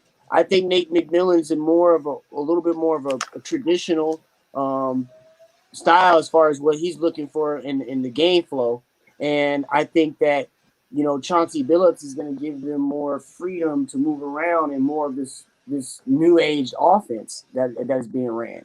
And I think that's what we're seeing. But again, Chauncey Billups. This is how I feel about Trae Young right now. He's probably the most overhyped person in the NBA because, listen, his game, from what I'm seeing, is relying a lot on shooting deep threes or getting bailed out by some calls. And right now, like Kenny said, he's not using his teammates, and you can't say it's coaching because he was doing it for years. Ever since he got drafted, he got talented guys on his team that he's inconsistent when he uses his teammates. He jacks up a lot of shots. And when you're talking about he may be a star, but superstar, I've yet to see it because for me, him and Luka have the same type of team right now. They traded for each one. If you ask the Hawks right now who they'd rather have, 1,000 times out of 1,000, they're picking Luka Doncic. Because the Mavs don't have a talented roster. You look at the Hawks. I mean, they got arguably a better roster than the Mavs have right now, and the Mavs are in the West. They're in the West. You put Trae Young in the West with this Mavs team, they're not making it to the playoffs. I don't know, man. We're talking about superstars. He's shooting 37% from the 3 now. He's shooting 43 from the floor.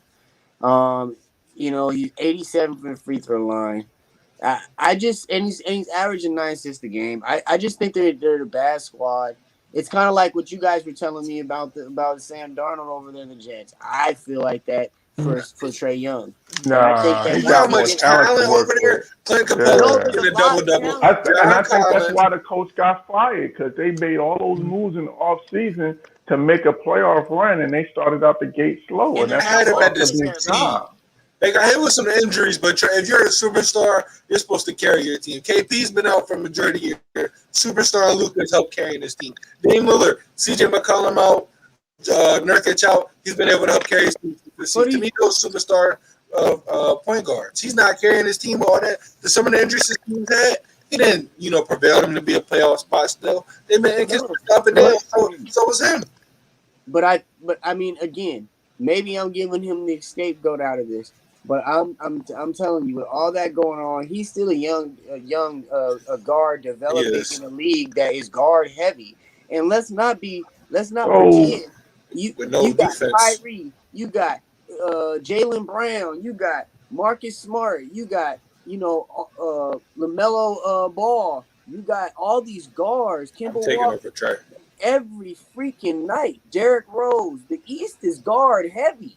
The league is guard heavy. The league. No, you're right about that. I feel the East is definitely guard heavy. And I'll say this: I take LaMelo over Trae Young today. Oh no, I wouldn't do that yet. Well, you know what though? No, I would say I get your point because it's LaMelo's size. That's what I would. 6'8" has the Trae Young. Period on that. I don't want to hear Trae Young, his size is stopping him from playing defense. When you got guys his size, even shorter, playing good defense. Defense is all about effort. If you're not playing good defense because you're not showing effort to. And to me, go ahead. You know what? This goes back to a few weeks ago. I had brought him up, and you were like, "Oh man, that dude." LaMelo is that Michael Carter Williams that we thought. Because he came in, yes, bro. He really. Because Michael Carter Williams. I didn't expect no offense from him. No. But did you expect the offense that LaMelo was giving us? Yes. I didn't. I was watching LaMelo back in Chino Hill's Ball Is Life mixtape when the evolution, right? The evolution. Then I watched him overseas. Evolution. I watched him at JBL. I watched him at Spire. Then I watched him at the NBL. And you could. I think his shooting has gotten better from. I think his shooting got better over the offseason. And I think that made his game so much better in the NBA. And I never thought he'd be a bad shooter, though, because if you can, for me, one thing I always look at in college, and I heard one of the guys say this before, if you can shoot the free throw well, then you're going to be able to knock down 3-pointers someday. Correct. A lot of guys, in college that can't hit the free throw and they struggle at the 3-point line, they're just bad shooters. LaMelo's always been a good free throw shooter, and I knew he would be a good 3-point shooter. I thought he'd be more 34%, 33%, but he's shooting things with confidence, and I already knew we could do inside the 3-point line. And he's more passive than I thought. I knew he could pass, but he's more passive than I thought, which I like. I knew special vision. I knew it. My scouting of him was complete opposite. I had him as a great floor general, could see the floor very well, made nice, and I always thought he made overly fancy passes. I didn't think he made the right pass all the time, but I always thought he made overly fancy passes. And then his shooting needed a lot of work. This dude has come in and just MJ said he exceeded all expectations. And if Michael Jordan is saying that, it's a wrap. LaMelo Ball talk. If Michael Jordan says this dude is exceeding all expectations, that means that's why doing his thing. He reminds me of what Michael Carter Williams was supposed to be. Because when he first came in, I was like, all right, his brother. I see a lot of people say LaMelo Ball was what we thought Lonzo would be. I'm seeing a lot of people on Twitter and Facebook saying that. Yeah, I think I'm not saying he was offensively. He's offensively more advanced than Lonzo ever was. But he could see the floor just like Lonzo. Yes, I don't know about that. I think that his IQ of basketball is better than Lonzo's. I think Lonzo is a better shooter, and he's better at managing the ball. Managing the game. And if you definitely a better defender. Yeah, it's not close. Yeah, LaMelo is better as being getting good. Passing, I think what you're seeing with the passing, what you're seeing with his quick reflex muscles and movements and things like that is his IQ, bro. And it's really going to develop. It is really coming out of him because he's having more fun than he's ever had playing basketball in his life, and you could tell. And that's what's prevailing him to, I think, overachieve right now. But yeah, for sure, LaMelo is a very, very, very, very, very, very good basketball player. But real quick, I'm going to give my hot. If the Brooklyn Nets win a championship this year, they're going to repeat next year. Because you got to think they're getting Spencer Dinwiddie back, which more likely Possibility. So if he come back off the bench next year, you're talking about a scary bench unit. Then Hey, he might come back this year. I just read something if he today. comes back this year, it's really you looking at this team. Wow, because now I got Spencer off the bench, Blake, Jeff Green, Andrew Shaman, Bruce Brown. So that everybody was saying this team, oh, they have no bench. Now we're looking at it like, do they have the best bench in the NBA? So I feel like if they win this year, they have a strong possibility of repeating. And I do think they'd be the favorites. I don't know if you remember, but a few weeks back when we had the James Harden take, I said the Brooklyn Nets, if they get James Harden, will win 2 out of the next 3 championships. Oh, no, I remember you saying it. It was hard for me to say it because my team's in the same conference, but I'm saying like this team in division and everything. So I'm looking at this team like if they win this year, and like then when he comes back this year, great. But like imagine people thinking they're dealing with this team now. The next year they get Dinwiddie back and they can still make moves. And when you got a big 3 like that, it's right. Let me. I think if they win this year, they can repeat. If they lose this year, I think next year if they lose, and for the team, if you lose this year, next year, it don't go well. You talking about again a team that went all in with no result. I think honestly, it's hard for me to say this. It's going to be. I'll say this. It's going to be a very good Eastern Conference battle. May the best team. They just got a good, convincing victory over the Knicks. 40-40 is going to be amazing this year. Oh man. All right. Well, mine real quick is it's time to put some respect on the Pelicans' name. Ooh. Pelicans will get into the playoff game, into the play-in game for the Western Conference playoffs. That's my hot take. The Pelicans are coming. They're going to slide into that 9 spot and play that play-in game for a chance to be the first round fodder for that number 1 seed. I'm glad you brought that up. I watched that game last night. For me with the Pelicans, I've been saying the same thing. Their young core and Lonzo, Hart, Ingram, Zion is disgusting. That's going to be a nice young core, for years to come. I thought Van Gundy was a good coach, and I thought, he's going to show their weaknesses and try to help them, get better at those weaknesses, which is they always get, I watch them all the time. They always get big leads and blow them. So that was my thing watching that game. It's like, I want to blow another lead, especially against this Clippers team. And they're able to keep it. So when I'm looking at the Pelicans, I'm like, no, it's just a matter of time before they break through. For me, I think it's going to be next year and the year is probably where no playing tournament. I'm talking about first top 8 seeds. I think that's how they're going to get, but that's a hot take. Real quick. That's a hot take. Fitzpatrick. He signed for the Washington football team. Oh, 1 year, $10 million. It's Magic? Yeah. Wow. But no, man. I hope something happens with the New Orleans Pelicans, man, because I fear that Lonzo Ball is gone next year if they don't make the playoffs. I think he's for sure gone. And then they're just underachieving, man. They look so good. It's so their roster bad. To watch them. Their roster is honestly they are somewhat overachieving because they lose games they should win, but they don't have a roster where I'm like you're really underachieving. They don't have they don't have that type of roster. They don't have because it's a mix. It's a mix of a lot of young guys, and then you got vets like JJ. And, the young guys are really young, but then, you got vets that are been in the league for a long time. So it's like either inexperienced or super experienced. So it's a big gap. It's just the ceilings that they have. All their young guys have. It's like they haven't touched them. They haven't. But when you look at them play, and that's why I said they're the most they're like the most entertaining team to watch. Their games, even when they lose in such a great fashion. When you're watching them play, you're like, man, Brandon Ingram's better than most people on the floor right now. Man, no one can touch Zion Williams. Man, Ball is this good too. So when you're watching them, that eye test, it looks like they're just underachieving, man. I feel like if they had talent like with those, 3, and then for me, Hart is going to be a big piece in that future. He's really good. I like Jackson Hayes, but for me, if they That's my favorite player. If they get a 5 guy that can spread the floor, I think that's going to take this team to the next level because you're giving Zion the paint. And this is a dude that's already leading the NBA in points in the paint. And he has Steven Adams next to him, who's right there in the paint with him.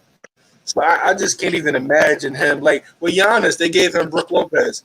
So now it's all guys on perimeter and Giannis has the paint. So when I'm looking at Zion, I'm like, give me a guy on the perimeter, give me a Miles Turner, give me a Vucevic, give me a Kristaps Porzingis, give me a Boucher, give me somebody that's going to stand on that wing in the corner and let Zion work. I agree with you, but I think that Steven Adams was a good move for what's his name? I love the move. But again, that vet. That veteran presence that they needed. And teach him young. Yeah. And teach him. He does his job well. Like I like, even though Steven Adams, lost me some money because he could have had a wide open layup against the Rockets, and I have the place to shot it. And I'm going to send this to you on the group chat where if nobody's in the paint, it's either he passes it or layup, but he comes up and tries to set a screen. But I love Steven Adams though, because for me, he plays the game of basketball the right way. He plays hard. He plays through injuries. Know what you're getting. He does. You know what you're getting, and if you're on his team, he's gonna protect you. And he's gonna ride for you. And he's one of the most strongest, dudes in the game. And I got a lot of respect for him, and a lot of the players in the NBA have a lot of respect for him. But speaking of that center position, let's talk about my guy Jalen Mills, man. Nasty injury against the Washington Wizards. Dunked the ball, landed wrong, hyperextended knee, bone bruise. Expected to be out at least 2 to 3 weeks. I'm gonna answer this first because I'm a Sixers guy. The question is how would the absence of Embiid affect the Sixers? For me, I don't see us holding the number 1 seed for much longer. We're going on a nasty game. I mean, we got the Knicks coming up, the Bucks, the Clippers, the Lakers. We got the Suns. We have a nasty schedule coming up. Now, if we had Embiid, I would be really, really more confident because I got the best player in the game right now in the regular season-wise, MVP front runner on my team. And, our starting lineup together is one of the best starting lineup record-wise in the NBA. So losing him, I'm looking at Tobias Harris right now saying you got to average 24 to 26 a night. I'm looking at Ben Simmons saying you got to be the leader. I'm looking at Vandy Green, Dwight Howard say you got to bring that veteran, experience. Looking at Seth Curry like, dude, you got to be a knockdown shooter that you thought we were. This team, all the role players, for the past couple of games, the bench has been one of the best bench units for the past 5 games. But can they be consistent? Looking at this team and saying, y'all got to play our best because you can easily go on a losing streak these next 8 games and go from 1 to 4 to 5. So it's not you got to bring it because we're going to be from top to top.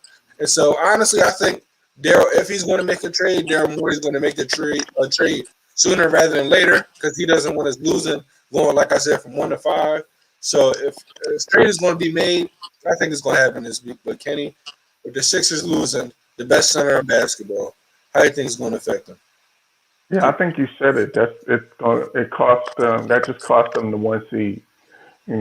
Brooklyn is rolling, and they're just getting better, and it's just a matter of time before KD gets back. So I think that's just going to cost them, and Milwaukee's still doing what they're doing. So I think that's going to cost them the number 1 seed in the long run. So I think that's the biggest effect. Like you said, it's going to be next man up, of course. The White House is going to do what he does. Hopefully he can get you a few doubles in there and catch some lobs and do what he does. But there's no replacing Joel Embiid. There's no replacing that level of dominance.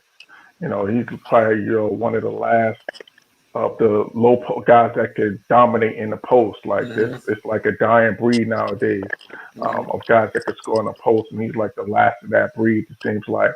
So losing him, it's just gonna cost them the 1 seed. Jay, how you feel about that? It's definitely gonna cost you the 1 seed. I actually said I see you guys buy a first round ticket versus the Celtics or the Heat. I think you're gonna finish 4th or 5th. I think this was bad timing more than anything. Just because like Kenny was saying, Brooklyn's on fire right now. Milwaukee's finally clicking. So those two are going to move up. And then for some odd reason, these Miami Heat are creeping back up. So, the East just got strong, and you guys just got hurt. That's what it comes down to. So we'll see how strong the supporting cast is, but this might in the long run be a good thing for the Sixers. This might push everybody else to stop leaning so much on Joel, and really kick into gear and those role players step up and play their role, because the playoffs are about to hit, and they double and triple and quadruple Joel Embiid, and we're gonna need some other players to step up. So besides Ben Simmons. So you're definitely right about that. These guys are the best to start hitting their shots, like a guy like Furkan Korkmaz, who one game he'll go 3 for 5, one game he'll go 4 for 7, then the next he's 0 for 5. So when you're looking at this team, it's like you can't rely on those speed to have 30 and 15 and save you some nights where the games you should have lost. Want to be time for this team to step up. But you brought up the Miami Heat, so let's talk about them. Should Jimmy Butler be in the MVP conversation right now? For me, I say yes, because what he's been doing with this team, their record with him versus their record without him. For me, MVP means most valuable player. Sometimes the record, the stats, that doesn't mean as much as how much value do you bring to your team. If without you, your team is trash, and with you, your record is like 2, 17 and 3. If you have the best record in the NBA for the past 20 games of your play, I think you should be in that conversation. So for me, it's yes. Jay, how do you feel about that? No. I can count 5 players right now that if I had to hand the trophy off right this moment, I'd hand it off. And he's not one of them. LeBron, Nikola is having an MVP type year. Luka's having an MVP type year. I mean, you look at James Harden, the way that he's conformed his game and moved his game around to. He's the favorite right now with Embiid. He should be MVP, top 2, top 3. So, and then I even like your boy, Joel Embiid. He should be in that category before Jimmy Butler. So, absolutely not. Jimmy Butler doesn't have a place this year. Kenny, what you feel about that? Should he be in the conversation? I think if they move up into that top tier, that 1 to 3 seed, then he gets into the conversation. But right now, no. But now that Embiid is out, and if they make a move, if they get up into the 1 to 3, if they get up to that 3rd seed, then he'll be in the conversation. But not right now. Man. But then I still feel like he only got there because Joel got hurt because the Sixers had it a lot, and the Heat weren't about to pass Milwaukee. But I mean, if you win in games, you win in games. That don't got nothing to do with Embiid. True. That definitely don't. And it's like, I don't see us falling out the top 3. I said we maybe, but on a realistic note, I don't see us falling out the top 3. I think the top. Hey, if your boy Tobias goes crazy, he's going to be at 25 to 20. If he gets up to that level of night, and they're able to hold down the fort without him, then maybe. Because they got 6 games on Miami right now. And then in our next 8, obviously anybody can lose any single night in the NBA. We've seen this before. But for the next 2 weeks, we have the Knicks, Bucks, Kings, Knicks, Warriors, Lakers, Clippers, and Nuggets. Now you got some teams you're looking like, those, I'm saying, but you got some teams that can easily be beat. The Lakers, if there's no AD, they're all playoff teams. You're right, except for the Kings. Kings not a playoff team. Yeah, the Kings. But if you're looking at us and the Knicks, we're going to battle. If you're looking at us and the Kings, I feel like that's one of the games you're going to slap the Kings. If you're looking at the Warriors, they're a team that you can say they're a playoff team, but they're at the bottom. It's no guarantee. You look at the Lakers, if they don't have AD, then you say, okay, it's no guarantee. Now you're looking at the Clippers, you might lose that. The Nuggets, you might lose that. Who else? We got the Bucks, you might lose that. Tough stretch. It's a tough stretch, but they're winnable games. I'm not looking at it saying, we're going 0-8. There's no way. You got the Knicks. You guys are going to go 3-5.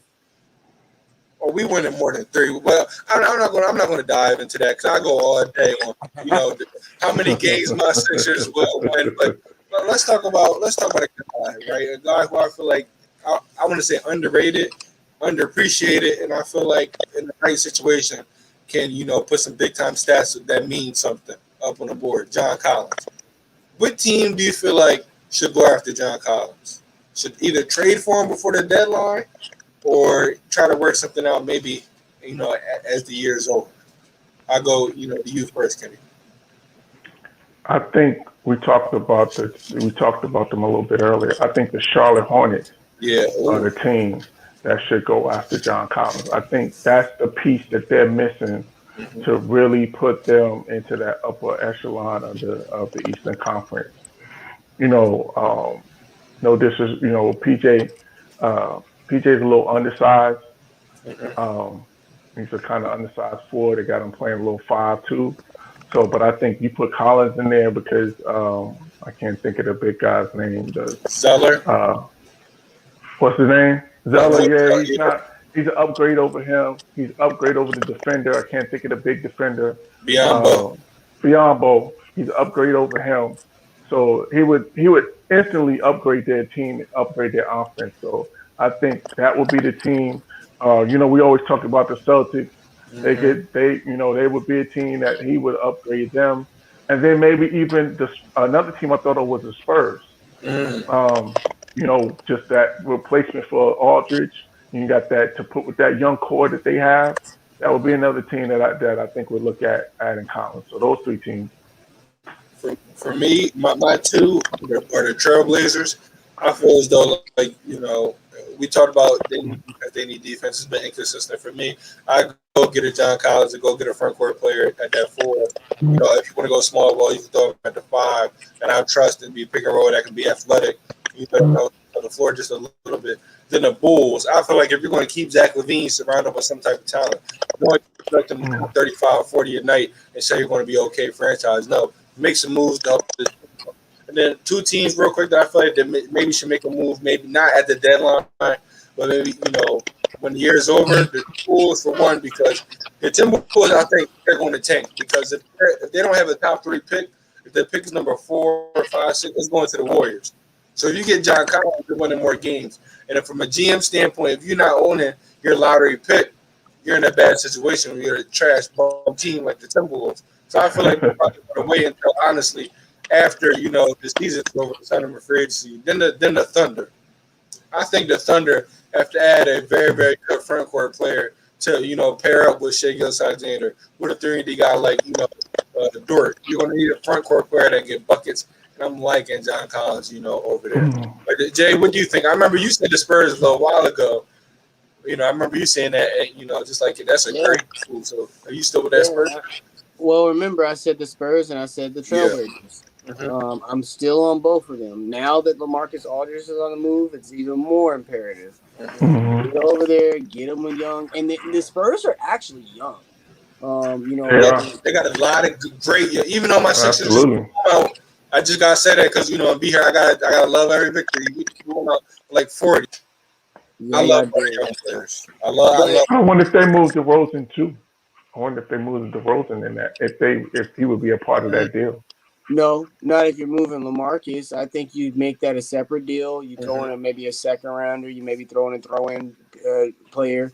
And then but you got those salaries to match. Because LaMarcus is making some big money, so they're having you definitely don't want to throw DeRozan in it then, because then DeRozan's salaries and shoot it. No, that's what I was saying. Maybe they do for DeRozan instead of for Aldridge. No, I think DeRozan makes more than Aldridge. Yeah, but for the Atlanta Hawks side, you're giving up John Collins, and if you're giving up now before free agency, they're going to want value. And honestly, it's either LaMarcus Aldridge or one of those young players or DeRozan. So that for me, I give up my draft pick. I'm going LaMarcus in a draft pick if I'm Atlanta. Well, on both sides. That's gonna be a low pick. That's gonna be a low pick. I know, don't get me wrong. I love the move, for the Spurs, but if I'm Atlanta, it's I'm in win now. You just went out and got Bogdanovich, Rondo, Gallinari. You don't want to pick. You want guys that can play. And from Atlanta's point of view, if I can get my hands on DeMar DeRozan, I'll even throw one of our young guys. Y'all love your young core so bad. Go ahead and take one of our young guys. I'm about to say maybe you give him Cam Reddish or Yeah, you give him Cam Reddish, give him Hoover, give him Hunter. Yeah. Heartbeat. I was going to say you had to come off like Cam Reddish or something. But my other one is the Timberwolves. You're out here looking at Aaron Gordon and stuff and trying to, do that. Nah, switch up.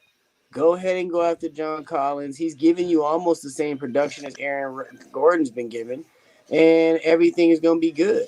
You got a guy you can grow with. Cat, this is a bad year for Cat. The team sucks. Cat still put on the team. No.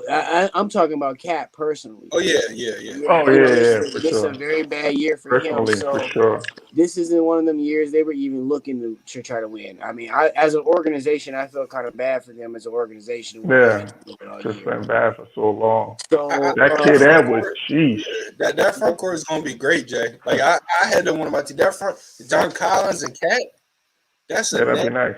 Court. But the reason why I said I think they should hold off from a GM side is you won a couple more games now, but you know, dang, I don't have my lottery pick because like I said, if it's not, it's top 3 protected. We ain't giving up the lottery pick. Period. No, that's hard. The trade with the pick is top 3 protected. If it's not top 3, it's already the Warriors because with the D. Russell and Wiggins trade. That's what I'm saying. It's like, do you want to gamble with that? You want to wait till free agency and sign him? I think it's a great move from the GMs. They're going after Aaron Gordon right now, and honestly, it's John Collins, Aaron Gordon. Aaron Gordon's been I agree. The past 4 years. I agree, but I still think Aaron Gordon will win you some games. That's true. Yeah, and I feel the same way about Aaron Gordon. What they're getting, that's a no-brainer to me for what they're giving up. I would do that too for Rubio and a I would do it in a heartbeat. They're going to win maybe a couple more games. They're still going to suck, but it will be. Do you just shut Cat down for the rest of the year? He looks so out of shape. Yeah. He looks like he don't want to play. Yeah, I would definitely. I mean, like you said, considering everything that he's been through, I'm sure mentally he's just not there. He's checked out.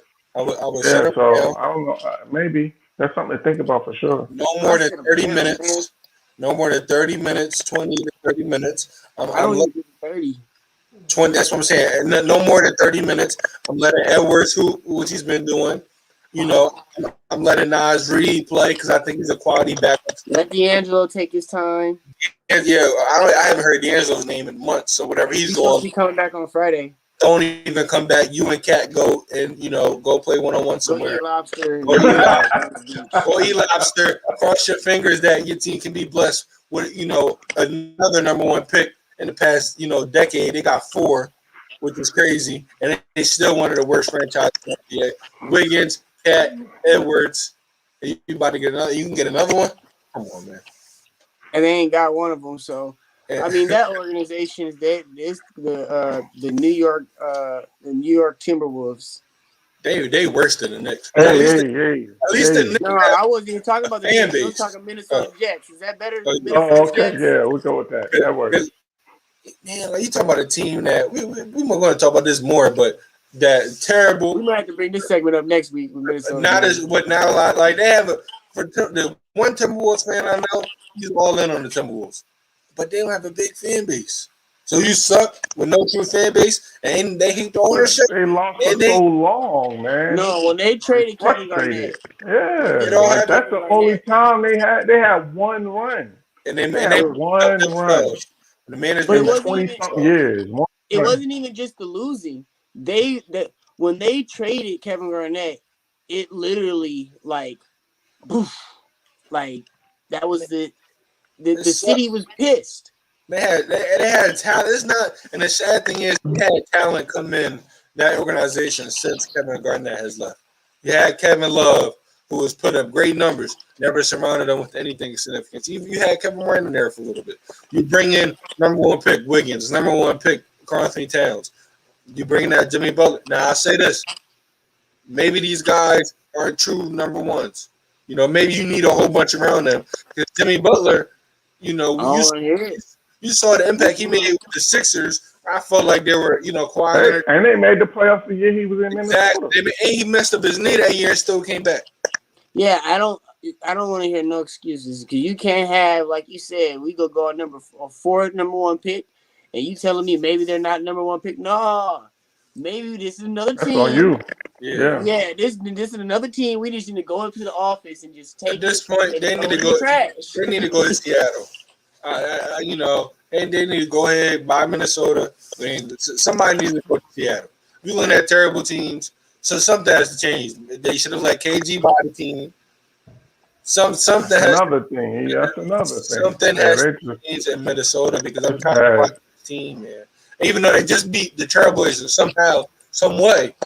Well, even with all their injuries, everybody can get beat every now and then. But at the end of the day, when we're looking at the seedings going into the year, we start with Minnesota at the bottom and then build it up there. And that's how you have a bad franchise. But this is the last topic for today before we get into some new segments we're going to bring in.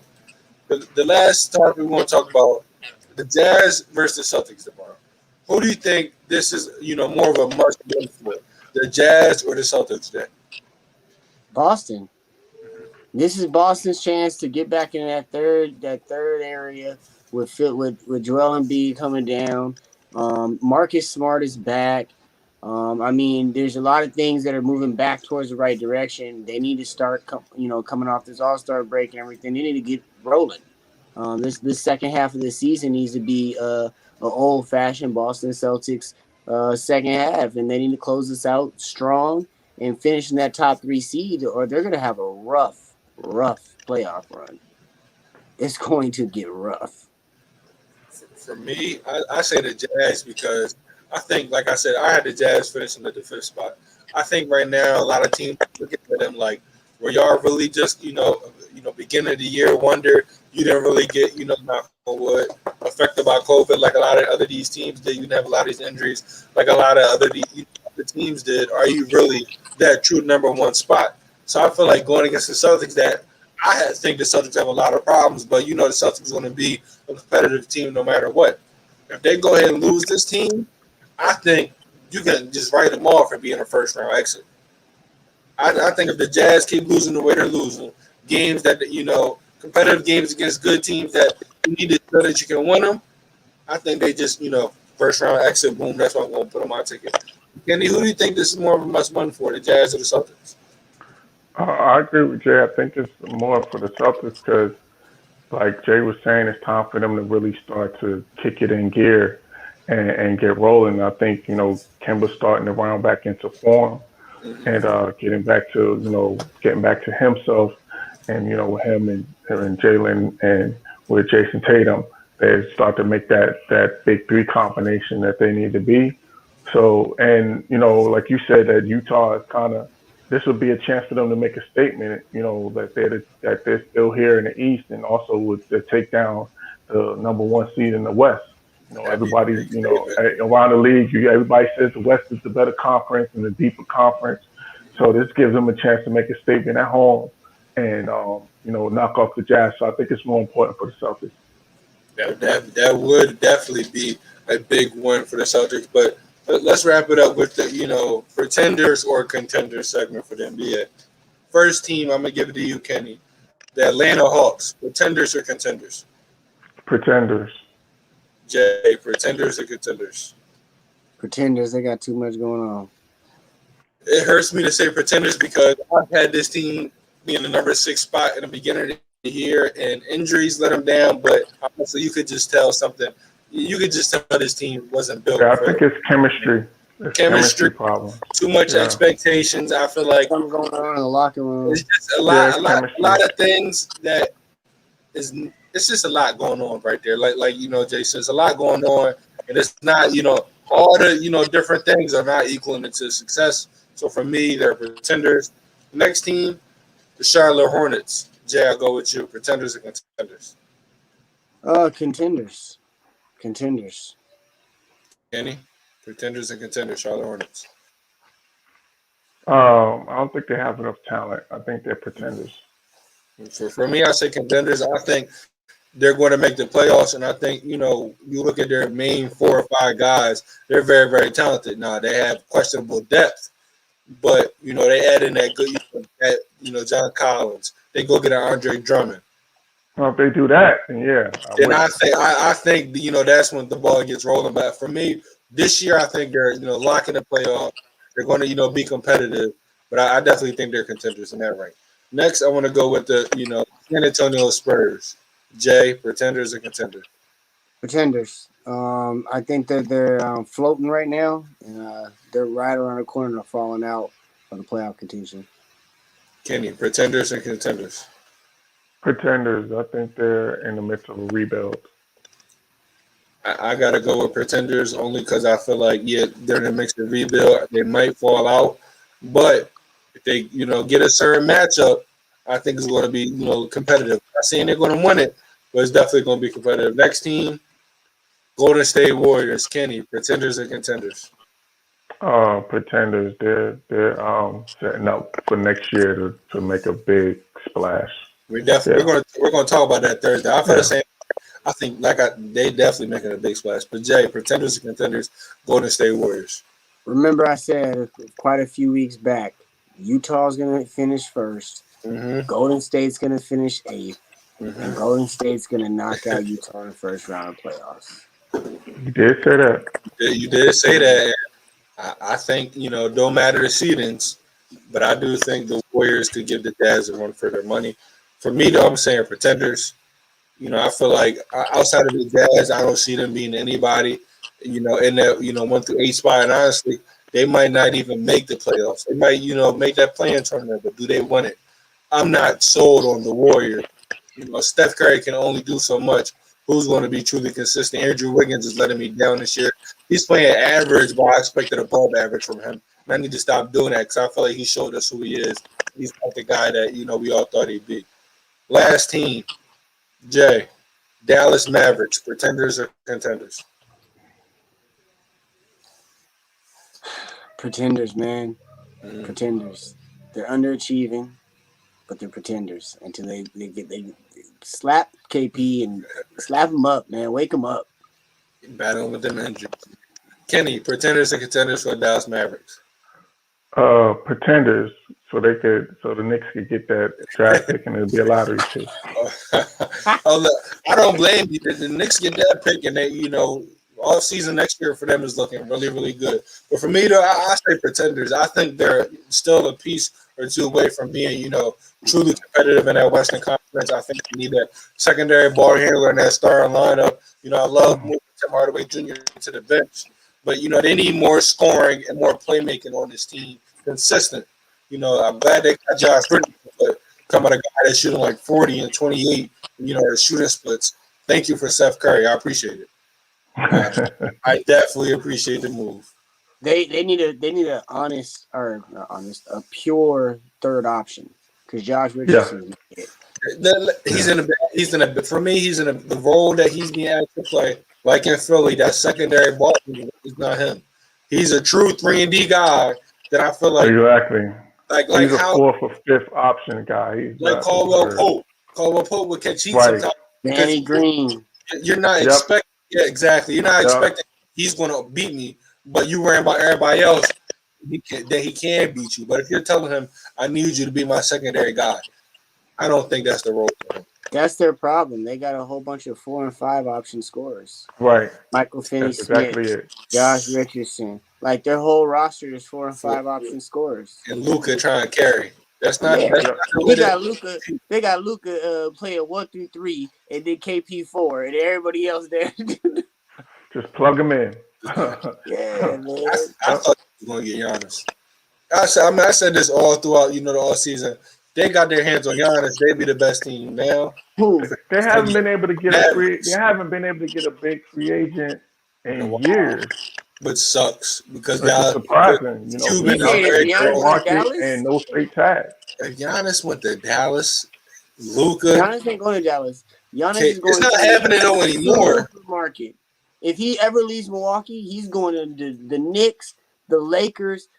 He's going to a big market. Giannis is too big for Mark Cuban's a big market because you're talking about an owner. Yeah, that Mark Cuban is himself. Dallas is a big market. Dallas is and no state tax, so that's no a big state tax. factor. And Mark Cuban, we talking about big market and what it brings for you.